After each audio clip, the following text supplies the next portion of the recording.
This video is designed to help you relax or fall asleep. Before we begin, if you think you might fall asleep, please introduce yourself in the comments. Please also like the video and subscribe if you haven't already. As always, I'd love to know where you're watching from. So let us know in the comments and share what time it is where you are. Thank you once more for joining me. Get comfortable, grab a glass of water, make sure you've locked your door, and turn off the lights. Don't forget to say hello in the comments.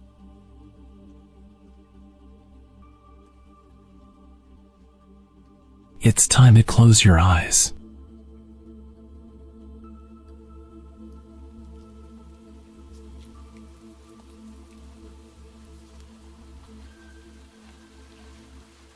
This happened when I was 11 years old.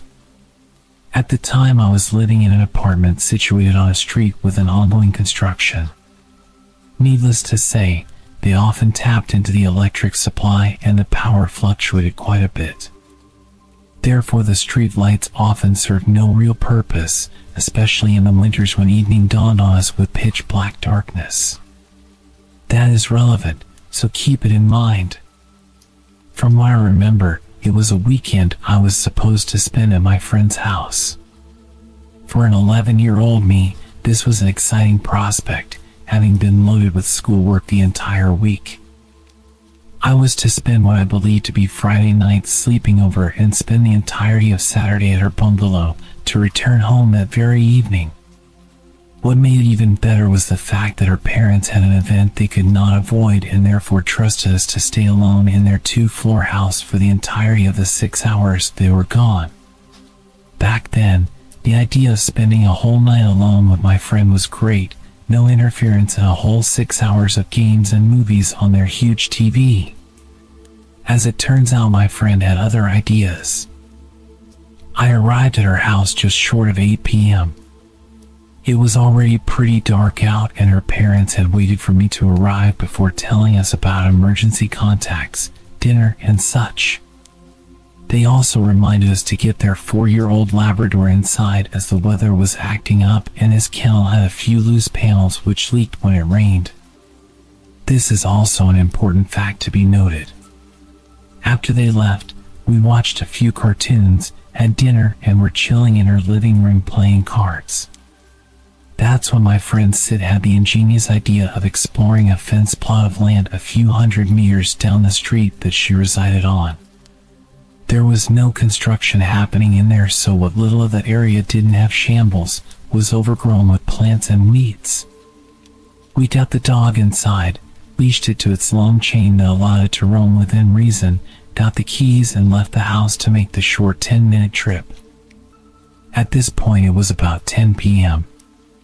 In retrospect, this is where we still had a chance to avoid this particular encounter, but being curious and daring kids, we ventured anyways.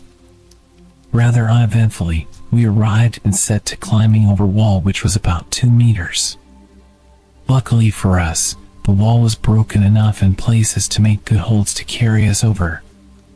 Once inside, Sid suggested that we sit a few meters away from each other for as long as we could, until one of us was too scared to do so. We faced each other and walked backwards till there was just enough light to see the general silhouette of the other. After what seemed to me like a good 10 minutes, I saw Sid's hunched form rise and start to walk towards me. She seemed to be walking rather fast and in a haphazard manner, jumping over rocks at a daring pace, even getting caught by some thorns in the process. She came up to me, and just as I was about to laugh and call her out on being scared, she told me to get up because she needed to go feed Shaggy. I remember being really confused because her parents had already filled his bowl with food and he had this water thing which he could operate in case he was thirsty. But I saw her face, and let me just say I have never seen her this pale. She looked like she had seen a ghost. So without asking questions, I said okay, and we made our way back over the wall, albeit in a tense manner and rather quickly. The moment my feet touched the ground, I felt Sid grab my arm and straight up just start sprinting down the street. To put things into perspective, I had a bruise from the way she grasped it for 2 weeks straight. So we ran like hell and eventually arrived at her house and went in through her front yard fence gate. A towering metal gate without bars, and she told me to unlock the front door while she deadbolted the metal gate's various locks into the ground. At this point, I was starting to panic, but we got into the house and Sid then proceeded to run around the house locking and closing all possible windows and doors as well as pulling the curtains shut. I was very confused as to why she was doing this, and so was her dog, who stood there and followed her around while she made the place secure.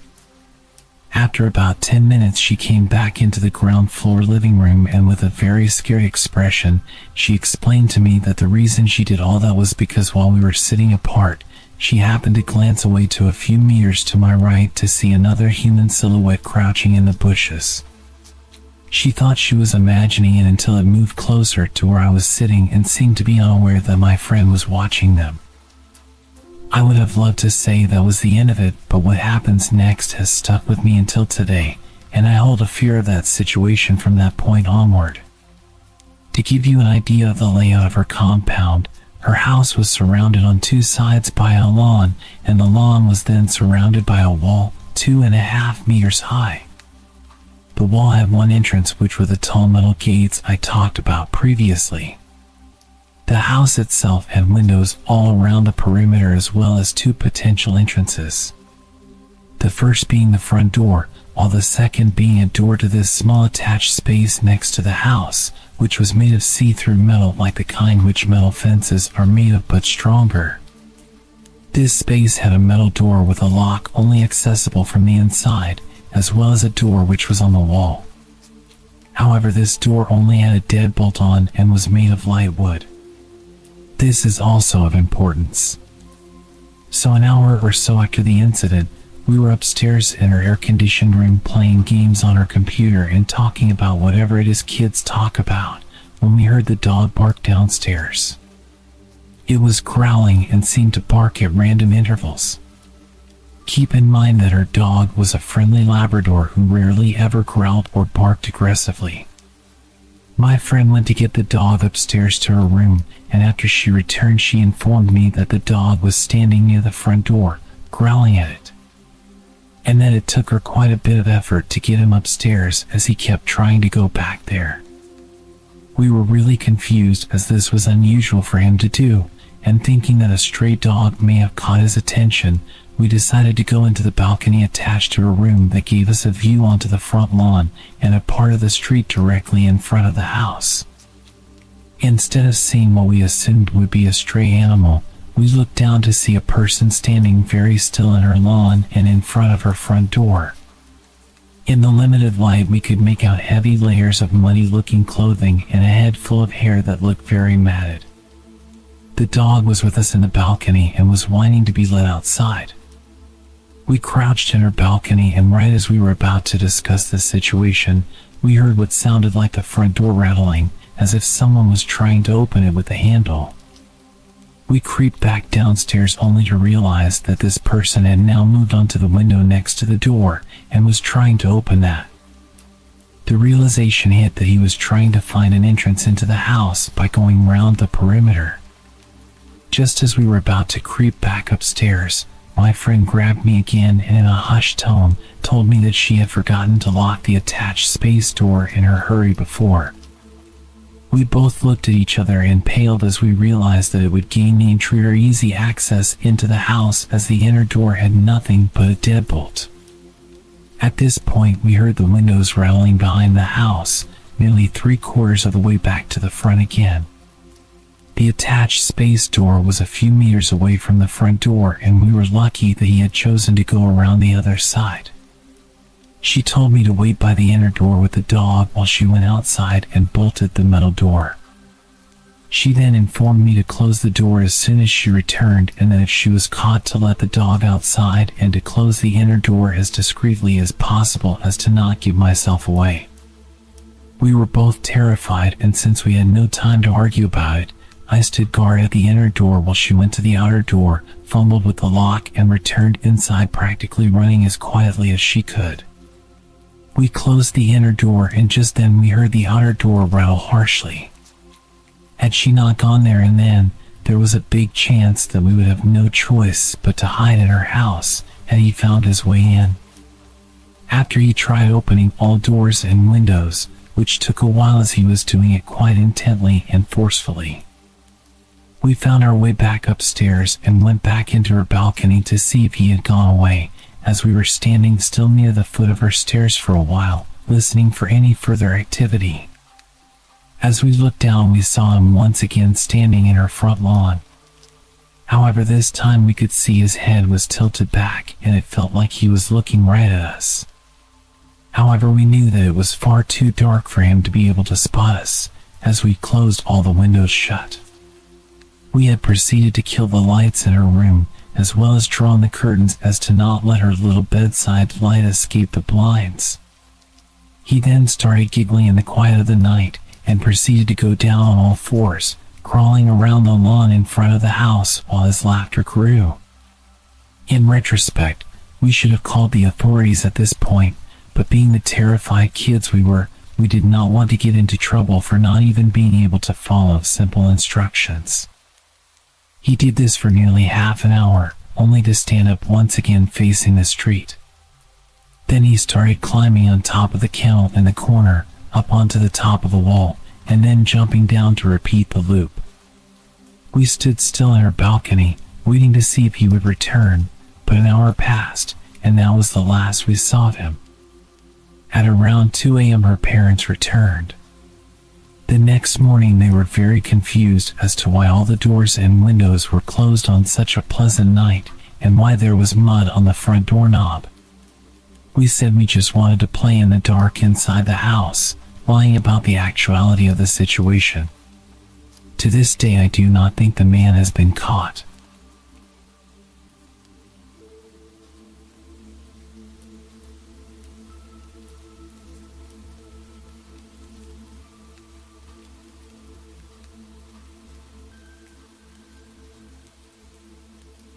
Something strange happened about 3 weeks back, and I've struggled to even put it together cohesively in my head. But I'm going to try, because I think that what happened at my sister's sleepover might actually be more widespread than I imagined. Looking back now, I don't even remember how many girls were there. I think it was 10 or 12. All of them in the 8th grade and close to my sister Rachel. As they got into their sleeping bags and told each other stories, me and my best friend Kurt had a devilish idea. "We're going to scare these girls senseless," he said wickedly. I have to admit, it was just for cheap thrills. But I didn't see the harm. We got into my father's workshop and stole a few of his basic paint supplies to make Kurt look like a typical horror movie vampire. Then we went to the backyard and started to climb the tree outside of Rachel's window. Kurt was in place, ready to start making the usual boogeyman noises when he froze and squinted into the window. "What the hell?" he muttered as he tried to look in. "Hey, what are you doing? Don't be a peeping Tom." I shouted up at him, trying to figure out why he was hesitating to start the scare. Then suddenly his eyes widened and he started to fumble backwards. I watched as his feet slipped from under him and he fell to the ground. It happened in slow motion. But the sound of his head hitting the bird fountain in our backyard is one that I will never forget. Jesus Christ. "Kurt, are you okay?" I screamed. I looked up, waiting to see if my sister or one of her friends would stare out and see this horrific accident. I tried to prop his head up and stop the bleeding. Then I reached into my pocket to call 911. But I hesitated. I know it's dumb, but my parents were already going to give me a ton lashing for being stupid anyway. I didn't want the cops to find me for something like this, so I ran inside and used Kurt's phone instead. As dumb as that was, what I did next was even stupider. I went back out and after checking to make sure he was okay and not bleeding out, I decided to climb the tree and see whatever it was that had caused him to act so strangely. Slowly, I crawled up the branches and peered through the window to where my sister and her friends were sleeping. All except for one of them. It's been so long now and I still remember that ungodly sight. One of the girls was standing there, crouching over the other girls with a sharp knife, slashing wildly at the defenseless sleeping friends. I will never forget the look on her face as she swung that knife. That's when the girl looked straight at me. I nearly fell back like Kurt did.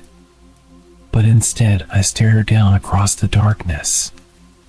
She'd already seen me. What good would it do running away? She could never make it outside in time to catch me regardless. Suddenly, she started making her way to the door, and I could see that some of the other girls were moving. I scrambled to get out of there. I didn't even wait for paramedics to show up and help Kurt. I didn't want to be around if she was coming to get me. I ran for what felt like hours and ended up at my grandparents' house on the outskirts of my town. I frantically tried explaining to them what had happened. They called my parents and eventually they started putting the story together. Kurt was in the hospital with his head injury and apparently all the girls were fine. I went to see Kurt a while later to see what he remembered. Nothing. So now there's rumors that I attacked Kurt and put him in hospital and then ran away to avoid trouble. I tried talking to my sister about what I saw, but she denies that anything of the sort happened and treats me like I'm crazy.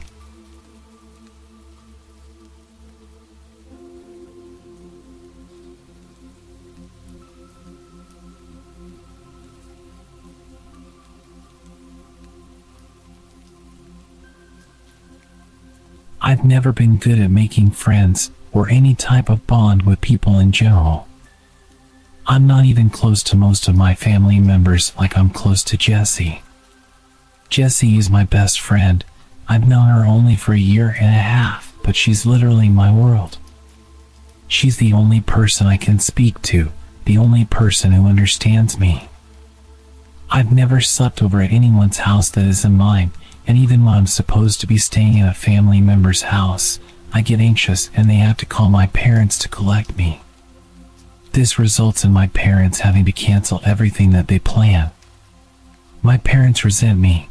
I'm a huge burden to them because of just how anxious I am. Jessie asked if I wanted to have a sleepover at her house. I'd never been to her house, or anyone else's house for that matter, and I'll admit I was ecstatic, but also hesitant in case I got anxious and ruined the sleepover and my friendship. I knew I was probably overthinking, but it still scared me. Jessie gave me some time to think, and I eventually agreed. I told my parents and they were pretty shocked, but decided to let me go because I had an actual shot at making a best friend for life. The car pulled up onto a large driveway, connected to an even larger house. It was huge, like mansion-sized. Probably the biggest house I'd ever laid eyes on. Me and my parents made our way over to the front door, which was about twice my dad's size, and he was 6'7". There was no doorbell. Instead, there was an abnormally large silver knocker in the middle of the door. I knocked. Jessie answered the door. When she saw me, her face seemed to light up and her smile grew larger. She instantly leaned in for a hug. Jessie's mother and father also approached the door and stood behind Jessie, also with a comforting smile on their face. Jessie's father was also tall like my own dad. He was your typical dad-looking person. It was the same with her mother. It was almost surreal. Jessie toured me around her huge house, which took about an hour in itself. Then we ventured off into Jessie's bedroom, which was huge and pink. Very pink. Like every object was pink. After staying in Jessie's room playing games and eating candy for a while, her mother walked into the room and placed a sheet of A4 paper on Jessie's bed. The way she walked was so elegant and graceful. I took my headphones and grabbed the sheet of paper. It read, "Sleepover rules. Follow these rules to ensure you have a safe and happy sleepover. 1. Don't eat too much candy. They can smell it from miles away. 2. Do not leave the bedroom after 1:45 a.m. Please remember this rule. Your life depends on it. 3. If you happen to wake up during the night for no apparent reason, hide under the bed within 25 seconds. That way they cannot see you. 4. Do not get snacks from the mini fridge during 8:56 p.m. and 9:47. You will not like what you find. 5. Make sure to turn off any light source, apart from the TV. You must keep this on all through the night. I can't emphasize how important this is. 6. If you wake up randomly and see Jessie sitting upright, awake in her bed, you must run. Lock yourself in the bathroom and do not come out for the rest of the night. If Jessie knocks and says she hurt herself and needs help, ignore her and do not reply. 7. If you wake up and hear the baby crying, ignore it completely. Don't even move, it isn't the baby. 8. Do not attempt to speak to Jessie during the night, and if she speaks to you, do not reply. This is crucial if you want to stay safe.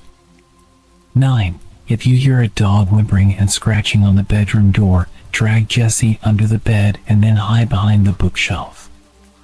We do not own a dog. 10. If you hear a ringing in your ear, run, leave the house. This is the only exception. If you don't, we all die. Have a lovely sleepover, smiley face. It had to be some kind of joke. These couldn't have been real, but I still had a feeling that I should follow these creepy rules. I folded the piece of paper and placed it in my right pocket. Then sat down again to play with Jessie. After about an hour, Jessie's dad opened the door. "It's bedtime, girls. You must go to sleep." I suddenly got very anxious, because this is why I had to start following the creepy rules. I held back all of my emotion because I didn't want to lose a friend like Jessie. Me and Jessie both got into bed. We top and tailed so my head was at the bottom end of her bed. "Good night. Sweet dreams," she said, in between yawns. I don't know how my dreams were going to be sweet after reading those rules. Surprisingly, I fell asleep pretty quick. My sleep was pretty deep, and I didn't have any nightmares like most nights. And that's when I woke up. My stomach sank. I turned to see Jessie sitting upright in her bed, wide awake. I didn't want to believe that these rules were true, but my instinct was to just run. I bolted into the bathroom and locked the door behind me. After a solid few minutes of hyperventilating in Jessie's bathroom, I decided to unlock the door. I thought it was all probably stupid anyway. Just before my hand reached the lock, someone knocked on the door. I froze. "Tina, help me. I've hurt my head and my vision's going blurry." I desperately wanted to open the door, but something in my head advised me against it. Jessie kept screaming for help.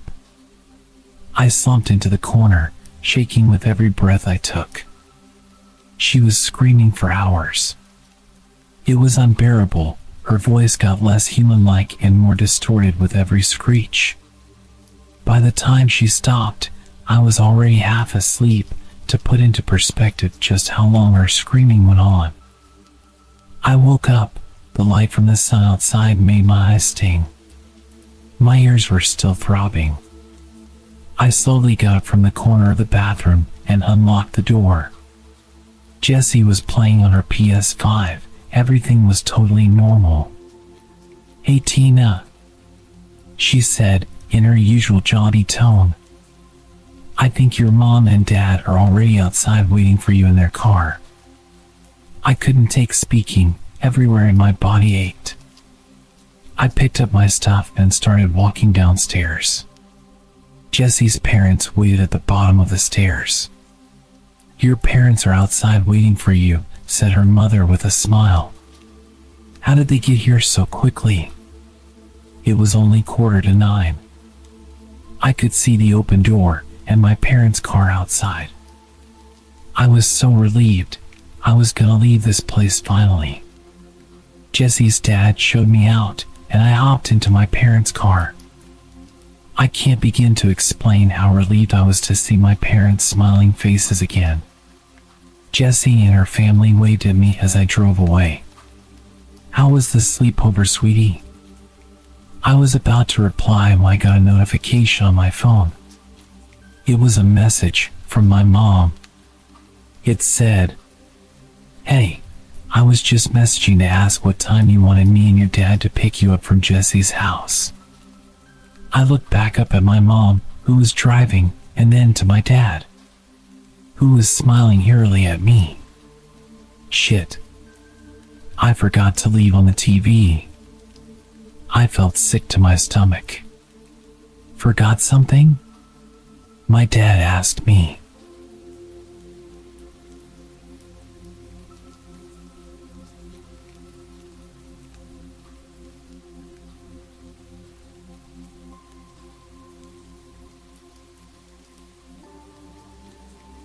I've always been good friends with one of my cousins, Cole. We're both the same age. The two of us were not quite inseparable, but we always did get along very well together and were often found together, both in school. As we'd always end up in the same class together throughout elementary school and outside of it.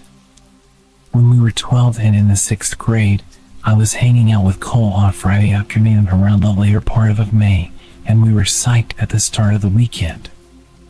We wound up at his house, since he didn't live too far from me, and at one point my mom called to say that our grandpa was in the hospital. While the issue with our grandpa wasn't expected to be life-threatening, he was being kept at the hospital overnight for observation, and both my parents and Cole's were planning on staying with him and Grandma at the hospital, since my mom and her sisters were the two of their siblings who lived close by. I was told that I was given the okay to stay at Cole's house for the night, with Cole's 15-year-old brother Hunter being in charge while our parents were out. This was fine by us.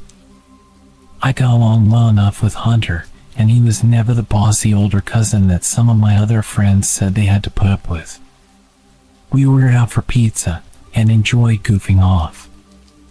At around 9 or so, there was a knock at the front door, and Cole went to answer it. I was a bit curious as to who it could be at that time of the night, and so I watched from a ways back. At the door were two older guys.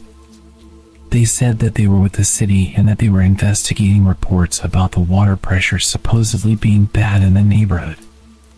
They asked Cole if his parents were home, and when Cole said they were unavailable at that moment, which we were told to say to strangers if our parents weren't home, the guys started asking a bunch of questions about how the water pressure was in the house and if they could come inside to check. Hunter came over at that point and politely told the guys that the water pressure was fine and perhaps they should move on to check on other homes in the neighborhood. The guys seemed reluctant to leave, but turned and walked away after Hunter started closing the door. After the door was shut, we looked at each other and shrugged, but didn't think too much of it after that and went back to goofing off. Eventually, we decided to go to bed. Cole and Hunter shared a bedroom, and we all agreed that I'd sleep in there with them, rather than me hitting the sack on the couch or something like that, so that we could talk while we fell asleep. Hunter grabbed a sleeping bag out of their camping supplies for me.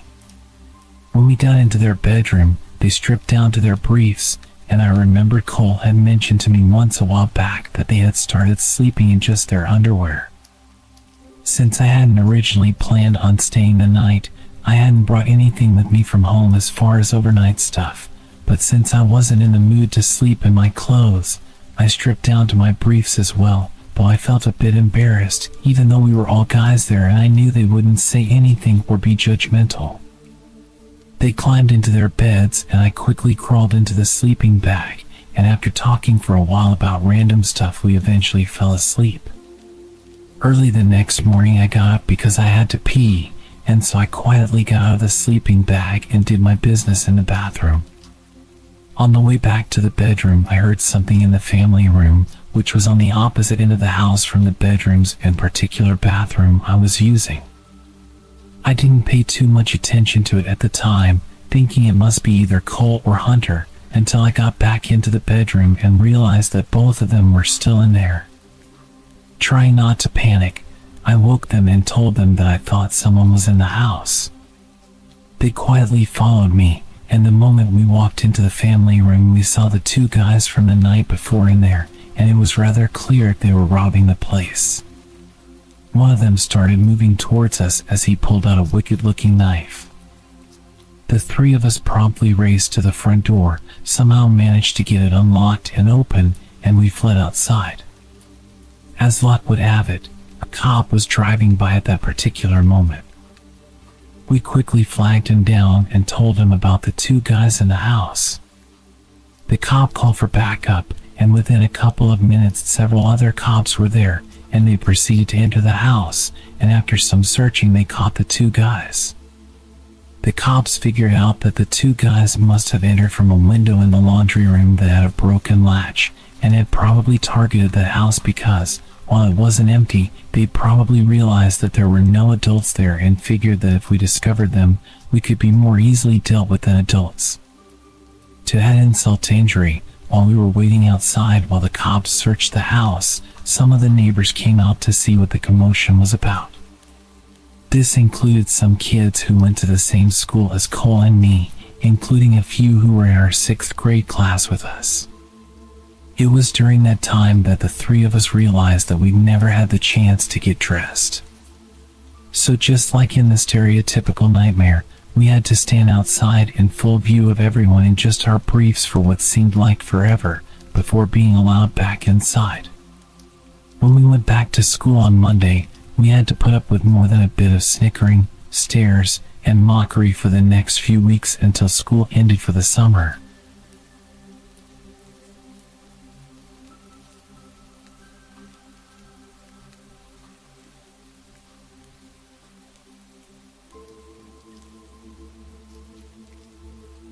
When I was a kid, my best buddy and I were having a sleepover. His parents had gotten a divorce a couple of months prior, so to counter all the stress, he pretty much got whatever he wanted. It wasn't like his mom was spoiling him, she was just being super nice to make sure he wasn't too bummed about his dad leaving. Did it work? Yes and no. Getting to have his friends stay over, getting an Xbox, a cell phone, and much more personal freedom was all well and good, but every so often, you could tell the whole thing was getting to him. The good thing was I got to spend a whole bunch more time with him to give him the support he needed, which coincidentally meant that I was there for one of the worst moments of his childhood. So we're having a sleepover, and his mom is having a friend over.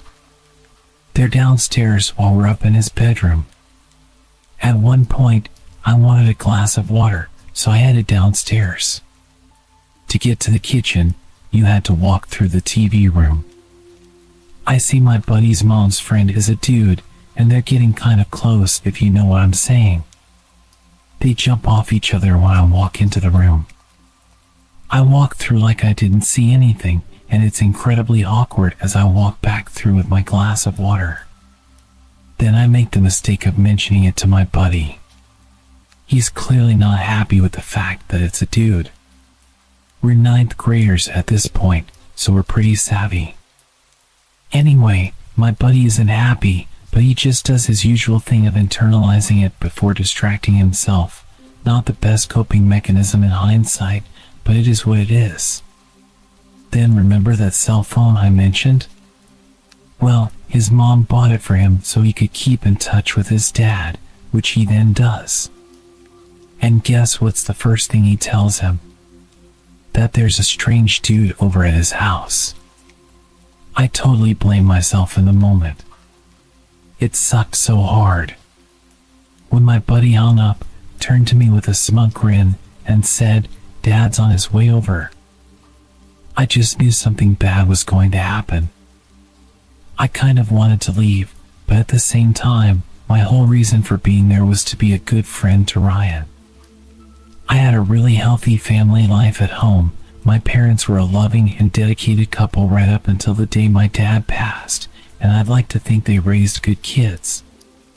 But Ryan, his parents were total morons, and good God, did that make me feel bad for him? So I stuck around. I knew something horrible was going to happen, but I had zero clue how bad it would really get. My buddy's bedroom window overlooked his driveway, so when his dad finally did show up, we could see and hear almost everything that happened down there. His dad, and I'm not embellishing here, hurtled up the driveway at like 40 miles an hour, screeched to a stop, and didn't even shut his door when he climbed out of his car. Ryan watched him, looking at him like his dad was a knight in shining armor for a few seconds, right up until he said, "Oh crap, I think my dad has a gun." Hearing that final word sent this razor-sharp icicle running right through my guts. I knew there would probably be shouting and fighting, but not shooting. He started banging on the door until his mom answered and then demanded to know where her guy friend was. Ryan's mom was all like, "I don't know what you're talking about," but then Ryan's dad goes from 0 to 100 in a second flat. "Don't lie to me. Tell me where he is." There's this very real, palpable pause, and me and Ryan are just on this very nervous feeling. Then his mom asks him how he knows about any man. Again, a shiver of ice through my stomach because I'm basically the one who told. In that moment, I told myself that whatever was about to happen was completely my fault. Ryan's dad exploded at the admission. "You're a freaking liar. Now get out of my way." We could hear Ryan's mom screaming for a second, then we heard another voice. Only this one was definitely inside the house, the guy friend. He was screaming at Ryan's dad to get off him. I heard the guy start to shout something at Ryan's dad, then he just went totally silent, and all you could hear were feet beating against the floorboards downstairs. And then bam! 3 distinct gunshots echoed around the house. Me and Ryan are just bawling at this point because we could still hear his mom screaming, and we had no idea if she'd been shot. What if the boyfriend was dead, if the boyfriend had a gun and fired at Ryan's dad? The whole situation was traumatic enough, but the not knowing, that was just the worst. I had to grab Ryan's cell phone off of him to call the cops. He just totally shut down from the stress. He had a rough enough few months with the whole divorce thing, and now he had to deal with potentially losing a parent. I don't blame him, honestly. It was bad enough for me, and it wasn't even any of my parents. The 3 shots were all we heard, and before the cops showed up, the only sounds we could hear were Ryan's mom crying downstairs. We should have gone to check on her. I know we should have, but the dispatcher told us both to stay put because we didn't know if there was still an active shooter, so we did as we were told. Thankfully, everyone turned out to be okay, and no one was even shot. Ryan's dad had aimed the gun at his mom's friend as soon as he'd laid eyes on him, but the guy was quick and just bolted up the back of the house. As Ryan's dad pursued, he fired 3 shots, but it was basically just to scare the guy away at that point, and I heard none of the bullets even went near him. But still, it was terrifying, and Ryan's dad ended up going back to prison for a long time because of it.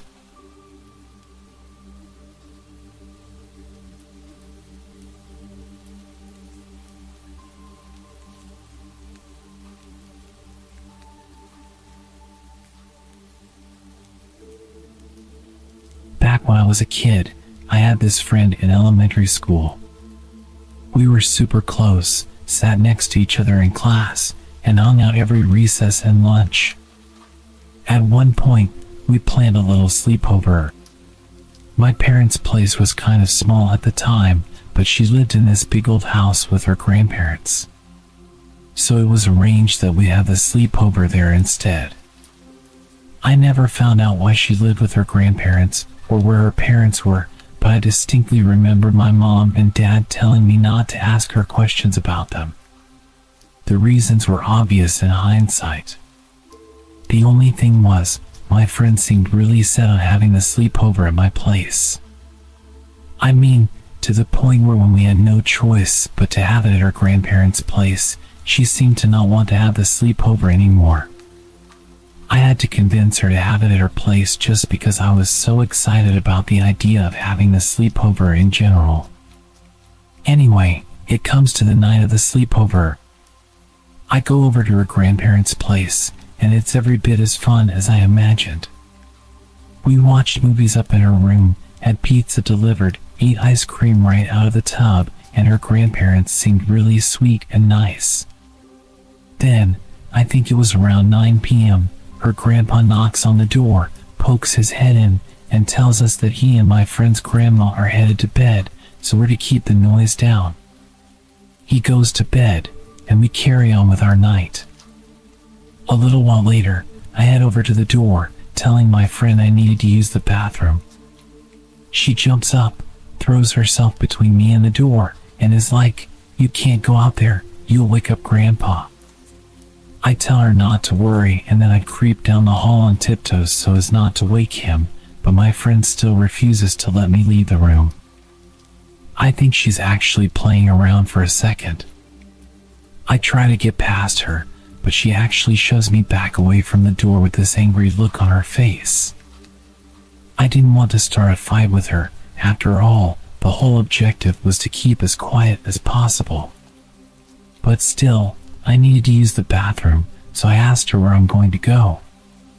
And get this, she reaches under her bed and pulls out one of those plastic stationery trays. She points at this plastic tray and tells me to just use it. Again, I think she might be playing a cruel trick on me, but she's deadly serious. She actually wanted me to pee in that stationery tray. So I did. It was super gross, but I did it, and instantly the mood is just destroyed. I had nothing to clean myself up with. I'm pretty sure I peed a little on my nightgown. It was just all kinds of disgusting, but still, my friend wouldn't let me go use the bathroom to wash up. The weirdest thing was she acted like it was normal. She never did anything like that at my house, and she definitely didn't seem like that kind of kid. She wasn't known as the stinky kid in school. The whole thing just kind of blew my mind, and although I didn't let it affect our relationship, I definitely didn't like to stay over at her house again. We stayed close for a long time after, but ended up going to different high schools because she moved in with her aunt over in St. Paul. We kept in touch using MySpace back when that was still a thing, but I never got to the bottom of her weird nocturnal bathroom habits. Not until well after her grandpa passed away. My friend's grandpa had attacked her multiple times in the night. It was a little more complicated than typical abuse. He was a veteran and suffered heavily from post-traumatic stress. Every few nights he'd be found patrolling the house, apparently sleepwalking or having a mental episode.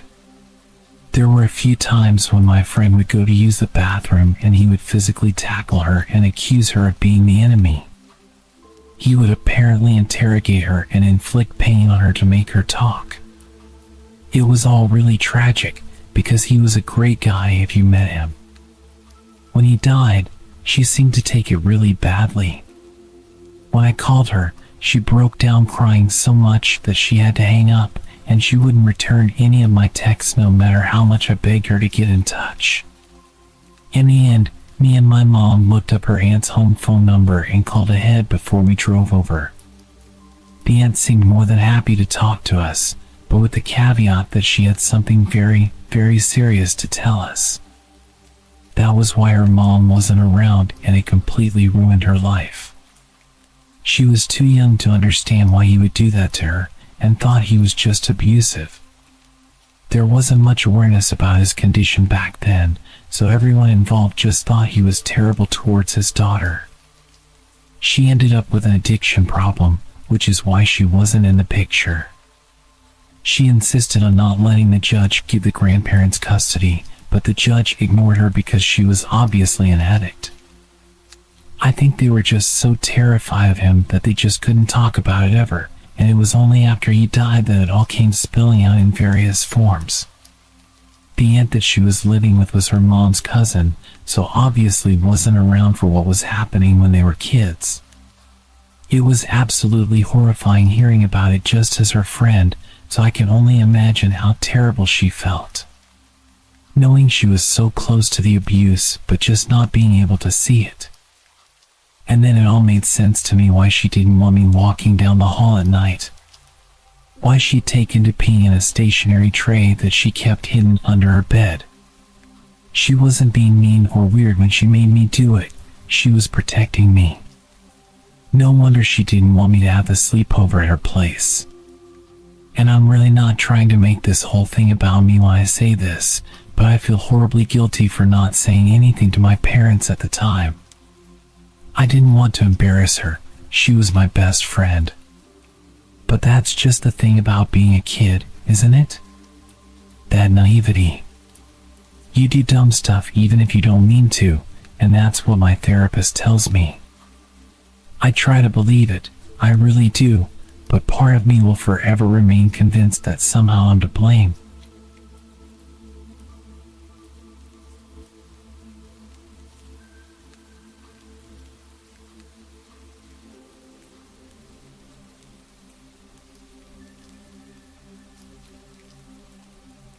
This story is genuinely still one of the weirdest experiences I've had with a friend. It's a huge factor in me having trust issues with friends to this day. I'm 18 now, but at the time of the story, I was about 13. I had just become very close friends with this girl from my school. For this story, I'll call her Sasha. Sasha and I had met through mutual friends, and we grew much closer because we hung out in a group with my absolute best childhood friend at the time. After a while, we started spending time by ourselves. She had just moved, and I would spend a lot of time having sleepovers at her new house. We would all hang out at the local playground with another boy in our grade. For the sake of the story, I'll call him Dylan. At the time, I was in a flirty relationship with Dylan. Sasha knew this and kept trying to get us to spend more time together by going to the playground and such. When she proposed we all take a little time away to go to her aunt's mansion, we were all really excited. Sasha's mom had confirmed beforehand that we were all allowed to go, and told us that we'd basically be house sitting for free while getting to stay in a lovely place. It was just a town over, so my mom wasn't worried about how far it'd be. Once we got to the house, it was absolutely huge. They had 2 big dogs, a huge finished basement, a water garden, a gym, and a trampoline. At the time, I was just so overwhelmed with everything they had. But after a while, Sasha started saying how bored she was. From previously hanging out with Sasha, I had known her to be quite dramatic. She would switch up the things she'd say depending on who she was with and would completely lie for seemingly no reason. But I was young and hadn't completely figured out the extent to which a person could take those red flags. Her boredom was a bit weird to me, seeing our surroundings, but when she suggested we do something, I reluctantly agreed and asked what she had in mind. Sasha then told me that she wanted to take a mall trip so we'd have cute clothes for the upcoming county fair. She took her phone into the other room to call her mom and ask for some money for the shopping trip. I heard the whole conversation from the room over. I heard Sasha's mom word for word say that her aunt and uncle were being charitable and wanted to thank us for house sitting by giving us some money for shopping. Sasha's mom then said to Sasha to take some more money from the drawer in the closet in the bathroom, which is where I was standing. They both seemed so genuine. I was really shocked and impressed when Sasha's mom said we could have such a big amount of money. At my age, I think it was about $500, and Sasha took more for herself. I was completely fine with the amount and thanked them profusely for it. I didn't really have much money growing up with a single mom, so as Sasha was looking through the drawer, I genuinely thought that was just what upper middle class families did.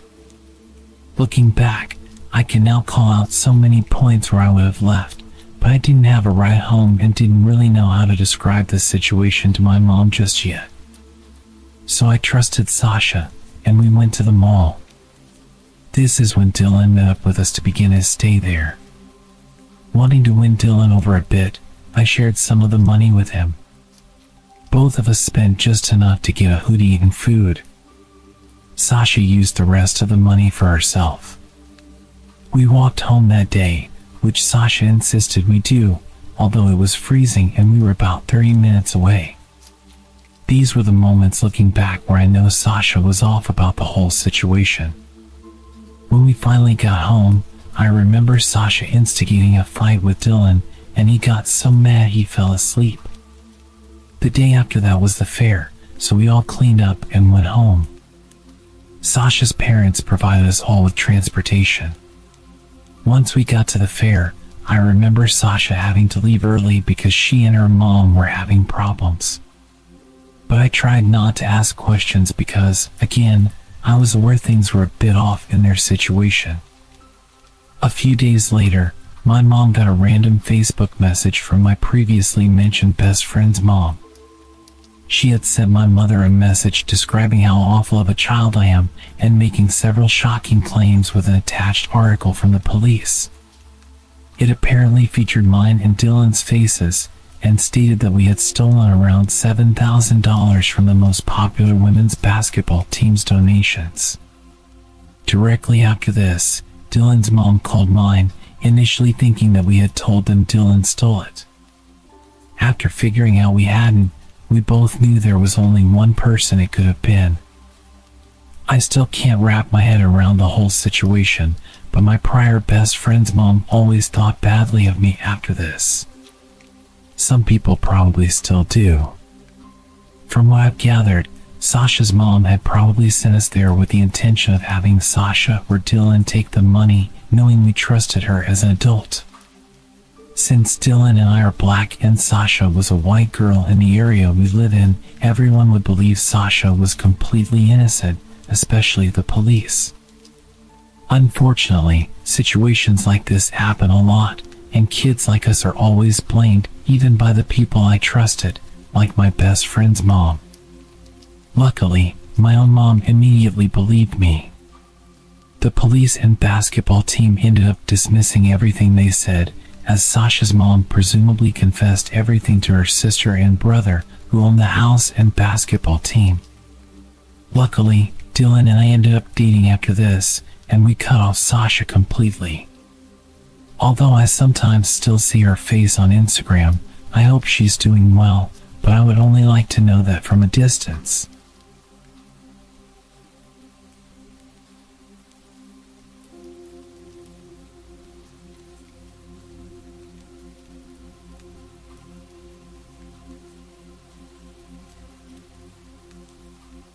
This happened during August this year. To start off, this happened with my best friend Hazel. We are both 14, turning 15 this year. When Hazel came back from vacation, we immediately decided to have a sleepover at her house. She has a big closet inside her room that she uses as a makeup room, which will be important later. We were just relaxing and talking in her room when the idea of using a Ouija board came up. We often joked about how we should try to use it and summon the serial killer Richard Ramirez to see if it could actually happen. After that idea came up, she brought it out and set it up with the lights off, except for her TV, which we were using to listen to old music while playing. This wasn't her first time playing, and she would say that it doesn't actually work as she's tried multiple times. But this was my first time playing with it. We would always talk about the Ouija board in her house because creepier stuff always seemed to happen there. She also has an old house built in 1935 with creaky floors. For example, something that happened there to me 3 years ago was when I was trying to sleep around 4 a.m. and I felt something touching my foot for a few seconds. I thought it was her cat and said, "Hazel, why is your cat playing with my foot?" She said, "My cat isn't here right now, he's outside the door." That's when it hit me, and my heart dropped. Her door was fully closed, and her cat was still outside the door. Neither one of us wanted to look or even move after that. We also stopped talking and just tried to fall asleep faster, but it was very hard for me. I couldn't move at all and felt stuck, starting to sweat from how scared I was. Anyway, we had our fingers already on the Ouija board, and it wasn't working for the first few minutes. But when we asked, "What's your name?" it finally spelled out Richard Ramirez. I thought Hazel was joking around and moving it herself, until she then promised that it wasn't her. She also took off her finger and let me do it myself to show me that it wasn't her moving it. When she did, it was still moving my finger. We continued asking a few more questions, then we said, "If it's really you, show yourself." Hazel has a few dolls in her room, but the creepiest one by far was her ventriloquist dummy. After we said that, the dummy's eyes started to blink and then look back and forth. I said to her, "Hazel, your dummy's eyes are blinking." When she saw it herself, she completely freaked out, screamed, and jumped onto me, holding me really tight. It stayed like that for a while until she finally got off, but the dummy started blinking again. That's when I looked at her makeup closet from the bed and saw her mirror in there. From the reflection, I could see a figure just sitting there. Once I told her that, she held on to me even tighter this time, and she stayed like that for about an hour. It was about 4 a.m., and we still weren't even in our pajamas yet because we were way too scared to get up, and I didn't want to get up without her. After an hour, we finally said goodbye on the Ouija board, and I was able to convince her to get up with me to at least turn on the lights. When the lights were turned on, she was perfectly fine after that. We got into our pajamas and tried to sleep with her LED lights and a lamp. She was already sleeping, but I was having a hard time falling asleep. I once again looked at the dummy, and it was still blinking. So, I don't think we had said goodbye properly. I felt scared now since Hazel was already sleeping, so I just tried to turn the other way and close my eyes, trying to force myself to fall asleep. Once we woke up the next morning, everything was back to normal. Everything was fine, and nothing else happened. She tells me that she still sees the dummy blinking sometimes and that she's too scared to go to sleep at night. She sleeps with the lights on. She's considering getting rid of both the Ouija board and the dummy. I still don't think we said goodbye properly, and I know she won't be playing with a Ouija board for a while. I never believed Ouija boards worked or were real until this experience. You should truly be careful when you're playing with stuff like this. You never know who you're actually talking to or what can happen. Especially watch what you say to the Ouija board because it can end badly very quickly. I still don't know if we were actually talking to Richard Ramirez or who it actually was. All I know is that it's real and it actually works, and I don't think I'll ever mess with one again.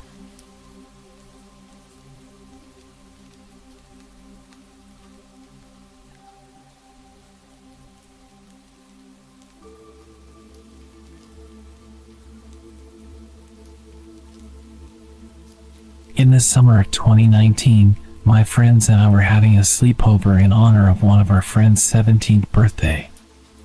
Rihanna had invited our friends to come over to swim in her pool and have some drinks and hang out with some boys and sleep in her trailer so we didn't wake up her parents. We would sleep in the trailer on her driveway. There were 4 beds, a bunk bed in the left corner, a single bed directly beside it, and another bed as you walked in. After hours of fun, throwing up, and tons of teenage drama, we decided to head over to the trailer so we didn't wake the neighbors or Rihanna's parents. It was about 3 a.m. when things began to settle down. About 10 minutes later, Reese was still wide awake, and her drunk self decided to look out the window on the top bunk where she and I were sharing. She recalled seeing a teenage boy quickly walking on the sidewalk beside us, repeatedly looking behind himself to watch another guy quickly following him. She decided to stick up for the first boy and yelled random things to get the second guy to stop following him.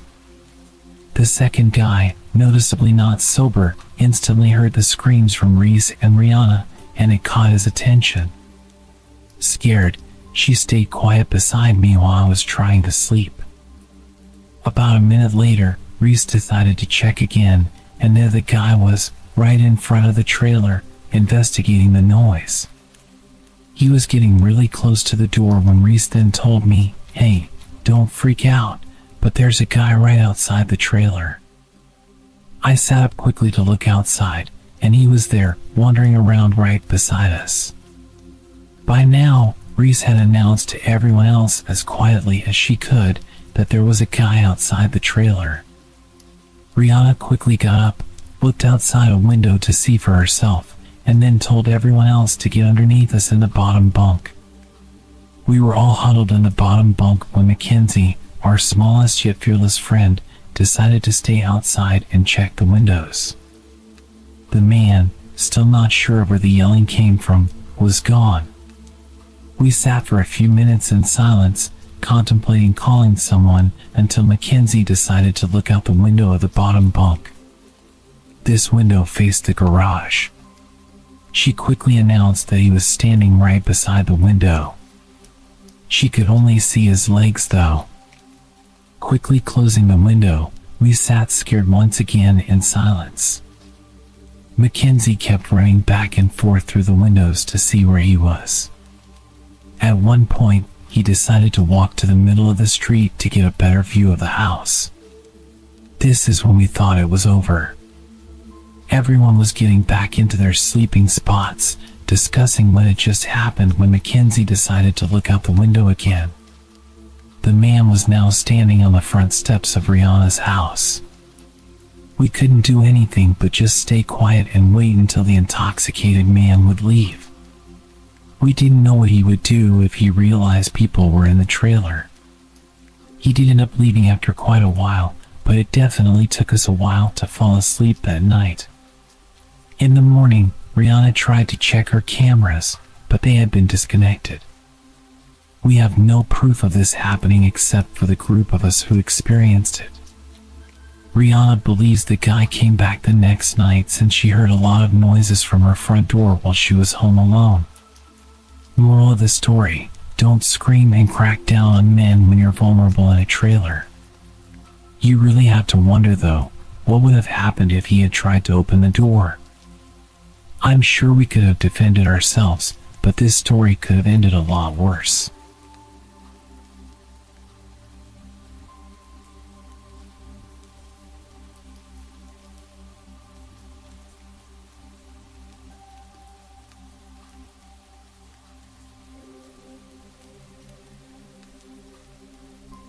I was 10 years old and had just started 5th grade.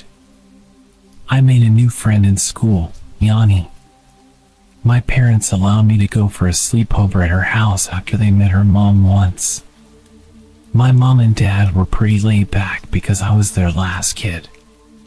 My sisters were more than 10 years older than me. My mom dropped me off, said hello to Yanni's mom, and left. Yanni and I started playing karaoke when her mom decided she was going to leave. She said goodbye to us, gave us kisses on the cheek, and I remember thinking she smelled like black licorice. Yanni and I were left to do whatever we wanted for the next 5 hours. We played games, watched TV, and talked about school. Yanni's older sister came home around 1 a.m. and told us that we should go to bed because we were falling asleep on the couch. We went into Yanni's room and laid in her bed. Later that night, I can't be sure what time because it was pitch dark, Yanni's mom came home. I woke up to a pounding sound on Yanni's bedroom door. I started yelling in fear when I felt a hand over my mouth. It was Yanni telling me to be quiet and pretend to be asleep. But at that moment, it was too late. Her mom had kicked the door open, stormed over to the bed, and grabbed Yanni's face. She began screaming at Yanni because we had accidentally left the TV on. I was trying to hide under the covers, but she saw me. She began slamming her fists on the bed around me, screaming, "You think you were better than me?" over and over. I was sobbing, and all I could think about was going home. I was so scared and begged her mom to let me call my parents because I felt sick. Her mom grabbed my chin, looked me in the eyes, and said, "I know what you're doing, little girl, and you aren't going anywhere until I say you can." She stormed out of the room, slamming the half-broken bedroom door behind her. Yanni said nothing, and neither did I. Needless to say, I did not sleep that night. Every sound in the house made me jump. In the morning, when I went to call my mom, Yanni's mom was on the phone. She wouldn't let me use it, even though I asked multiple times. Finally, she was going to take a shower, and I heard her pass the phone off to Yanni's sister and say, "Don't let that little bitch use this phone. If you even think about it, I ain't buying you cigarettes anymore." I was a sheltered kid at the time, but when I overheard that, I knew I had to get out of there. I approached Yanni's sister, and she basically threw me the phone. She was ready to give it to me before I even asked for it. With a look of fear in her eyes, she said, "My mom is calling her guy, so you need to call your parents quickly." And so I did. She saved my life, and I still believe that to this day. Was her guy someone who was going to get rid of me? I shudder at the thought. The rest of the story isn't very exciting. My mom picked me up, and I acted like nothing was wrong. 2 days later, it was Parents' Day in school. Yanni was in my class, which meant her mom was there. Her mom approached me and asked me why I never wanted to come over anymore and accused me of being a mean girl. She talked to me in a way that seemed harmless, so it wasn't obvious to my mom or my teacher. I kept my mouth shut and didn't say a word. Well, until 2 weeks later. My older sister was babysitting me while our parents were at the movies, and I broke down and told her what happened because I couldn't stop thinking about it. She comforted me and told our parents. We hugged each other and cried. A couple of weeks later, Yanni stopped coming to school. My classmates wondered what happened, and so did I. I didn't want to ask my parents what happened. 15 years later, I heard from Yanni on Facebook. There was no life-changing conversation, but we exchanged pleasantries. That's life sometimes.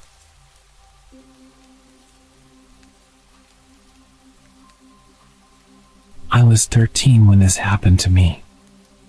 I stayed at my friend's house almost every weekend.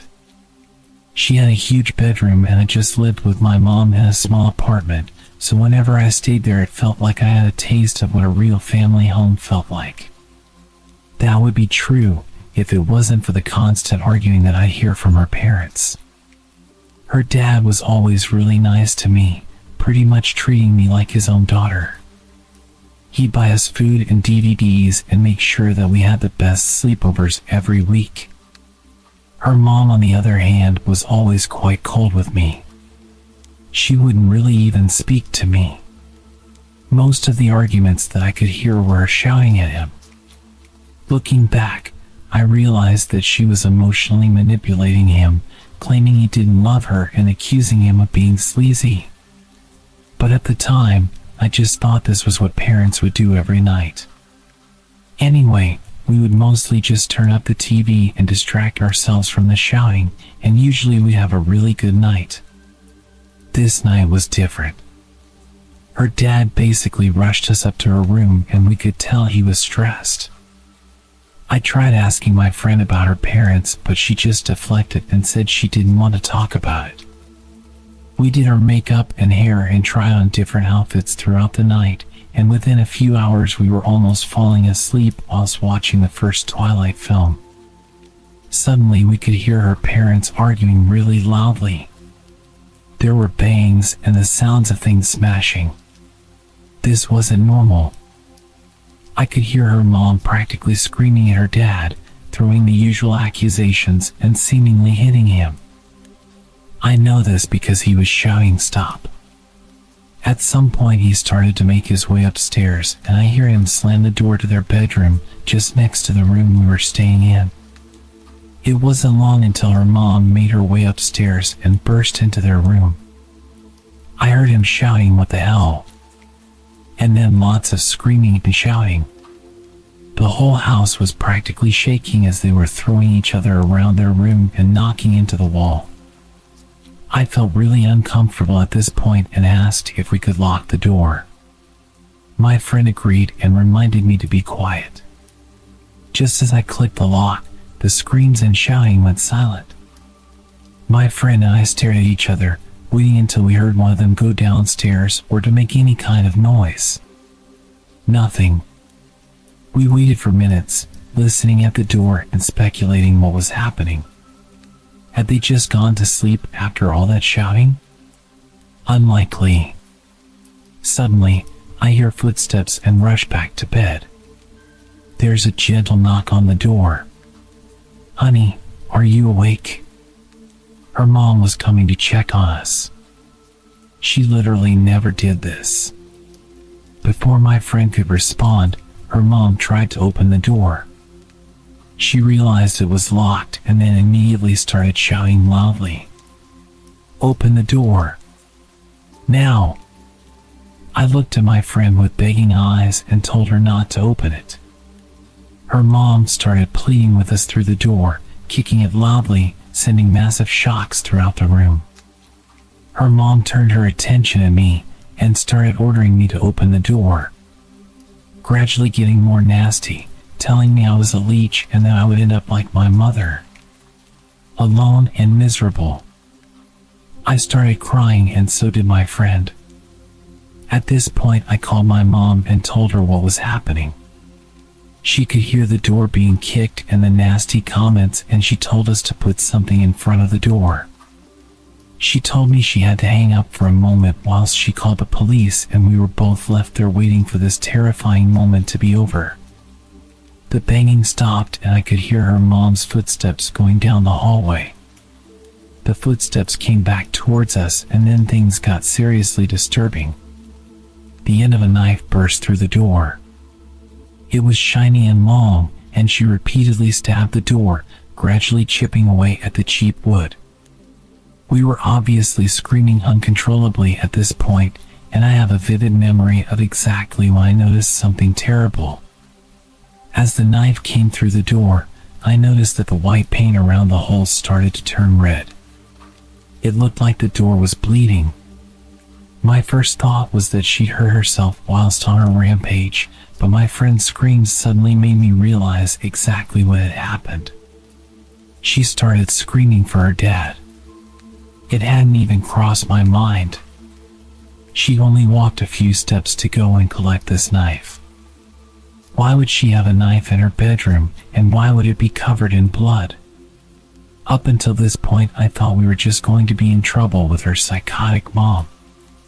Maybe she would take away our snacks and make us go to bed, or send me home. I was pretty naive, but it just didn't cross my mind that she was going to kill us. The door was slowly coming apart, and she was just grunting loudly every time she'd stab the door. She was evidently getting tired, but she wasn't giving up. My friend was still screaming for her dad, and I was a complete mess, crying and pleading for her mom to stop. She started trying to reach her hand through one of the cracks she'd made, but she couldn't reach the lock. At this point, when she'd reached for the lock through the smashed door, she was ripping her skin along her forearm, desperately trying to get in. Her arm was flailing around through the hole. We both cuddled up in the corner of the room, exhausted from all the crying.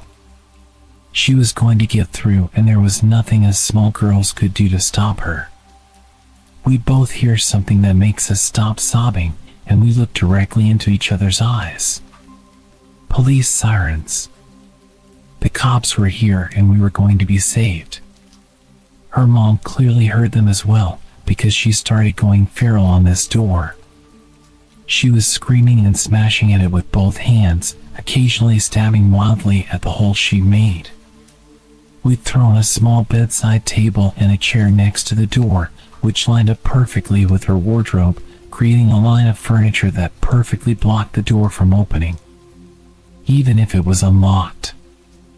The cops started banging on the front door, and she made the choice to violently shove her arm through the hole, ripping open her arm.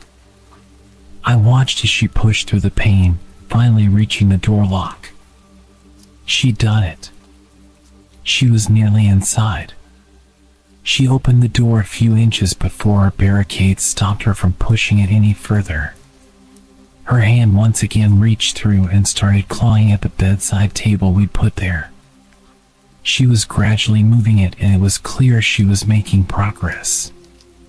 She'd pushed through enough that her shoulder was now in the room, and her arm was slowly shifting the table to the side.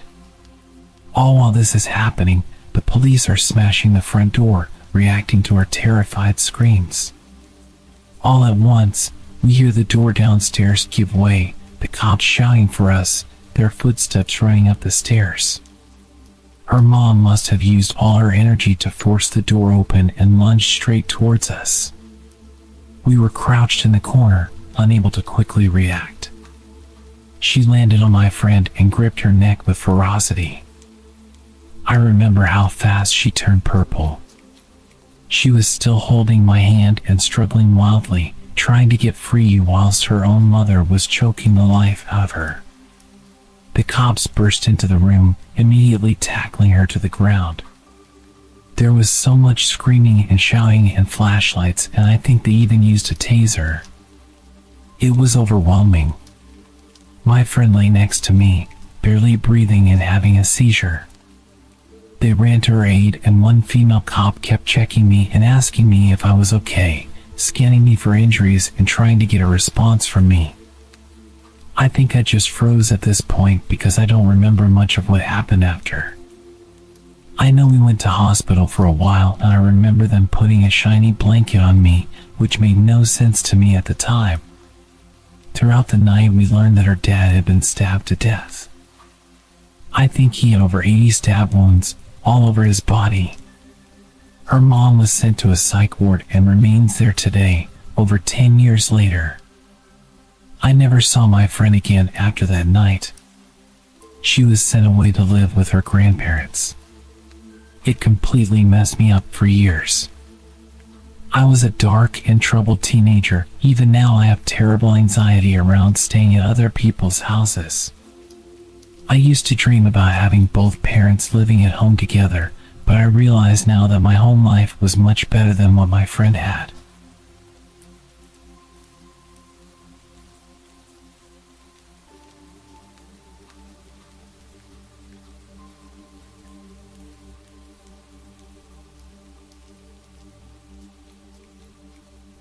Even though this happened 12 years ago, I still remember it very vividly. When I was 14, I was visiting a friend I hadn't seen in a few years, and we were pretty excited to hang out again. His parents always treated me like I was their own son, so I was pretty stoked. He lived on a 20-acre ranch with 2 dogs and a cat. We were watching horror movies with all the lights off in his family's camper out in their driveway, while the family was inside. We went inside to get pizza, popcorn, and other junk food at around 12. My friend fell asleep pretty early, going to bed at 2 a.m. I was playing GTA when I heard the dogs barking very loudly. I brushed it off, thinking one of the ducks or chickens was messing with the dogs, or maybe even a deer or a coyote. Fast forward about 20 to 30 minutes, I needed to take a piss, so I went out, and I will never forget the face that looked back at me. The person ran off into the dark toward the entrance to the ranch.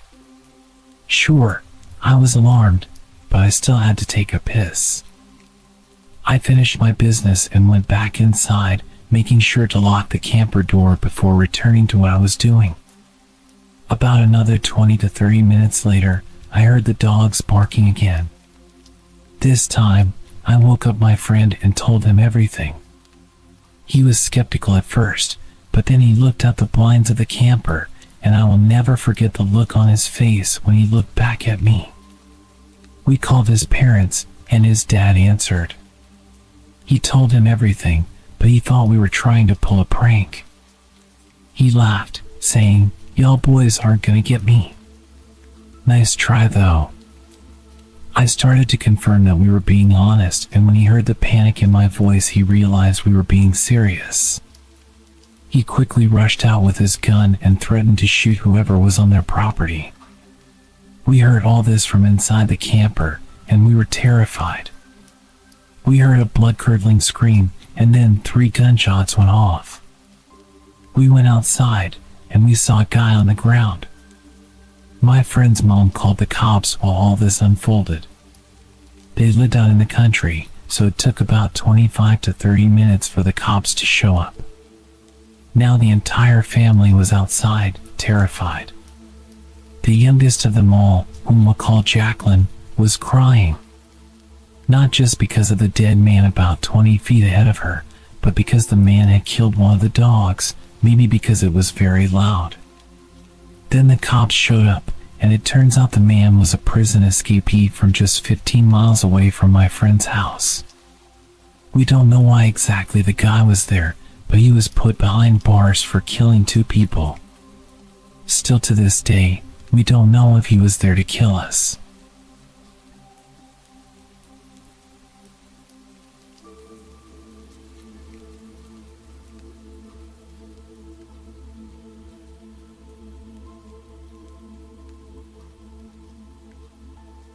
My best friend was sleeping over when we were about 11 or 12, and we were hanging out in my room. I was on my bed and she was on a mattress between my bed and the window. Out of absolutely nowhere, we hear a bang and my wall-length window totally shatters. Glass flies all around the place and we both got cut pretty bad. We both start losing our damn minds and run out of the room. Both of us were covered in blood and we cut our feet as we ran over the glass. My dad flies into action mode and locks us in the pantry, grabs a kitchen knife and runs into the backyard to look for anyone who may have been behind the window smashing. There was no one, so he calls the police and tends to our injuries. When the police arrive, they search my room for a cause and discover a huge solid ball bearing, presumably from a truck. It had landed less than 20 centimeters from where my friend's foot had been. If it had hit one of us, it could have killed us. There's no roads or anything near us, and my room faced into the back fence, so to this day we still have no clue where it came from or how it was traveling at such a speed. It cleared multiple fences and smashed a window, easily traveling at least half a mile to the nearest road, if that's where it came from. My mom had been out getting us McDonald's while this whole ordeal went on, so she was more than a little shocked when she arrived home. It still makes no sense to me how something like that could have been launched so far, at such an angle to hit my window. My dad thinks it fell off a plane, but what are the odds of it landing on us?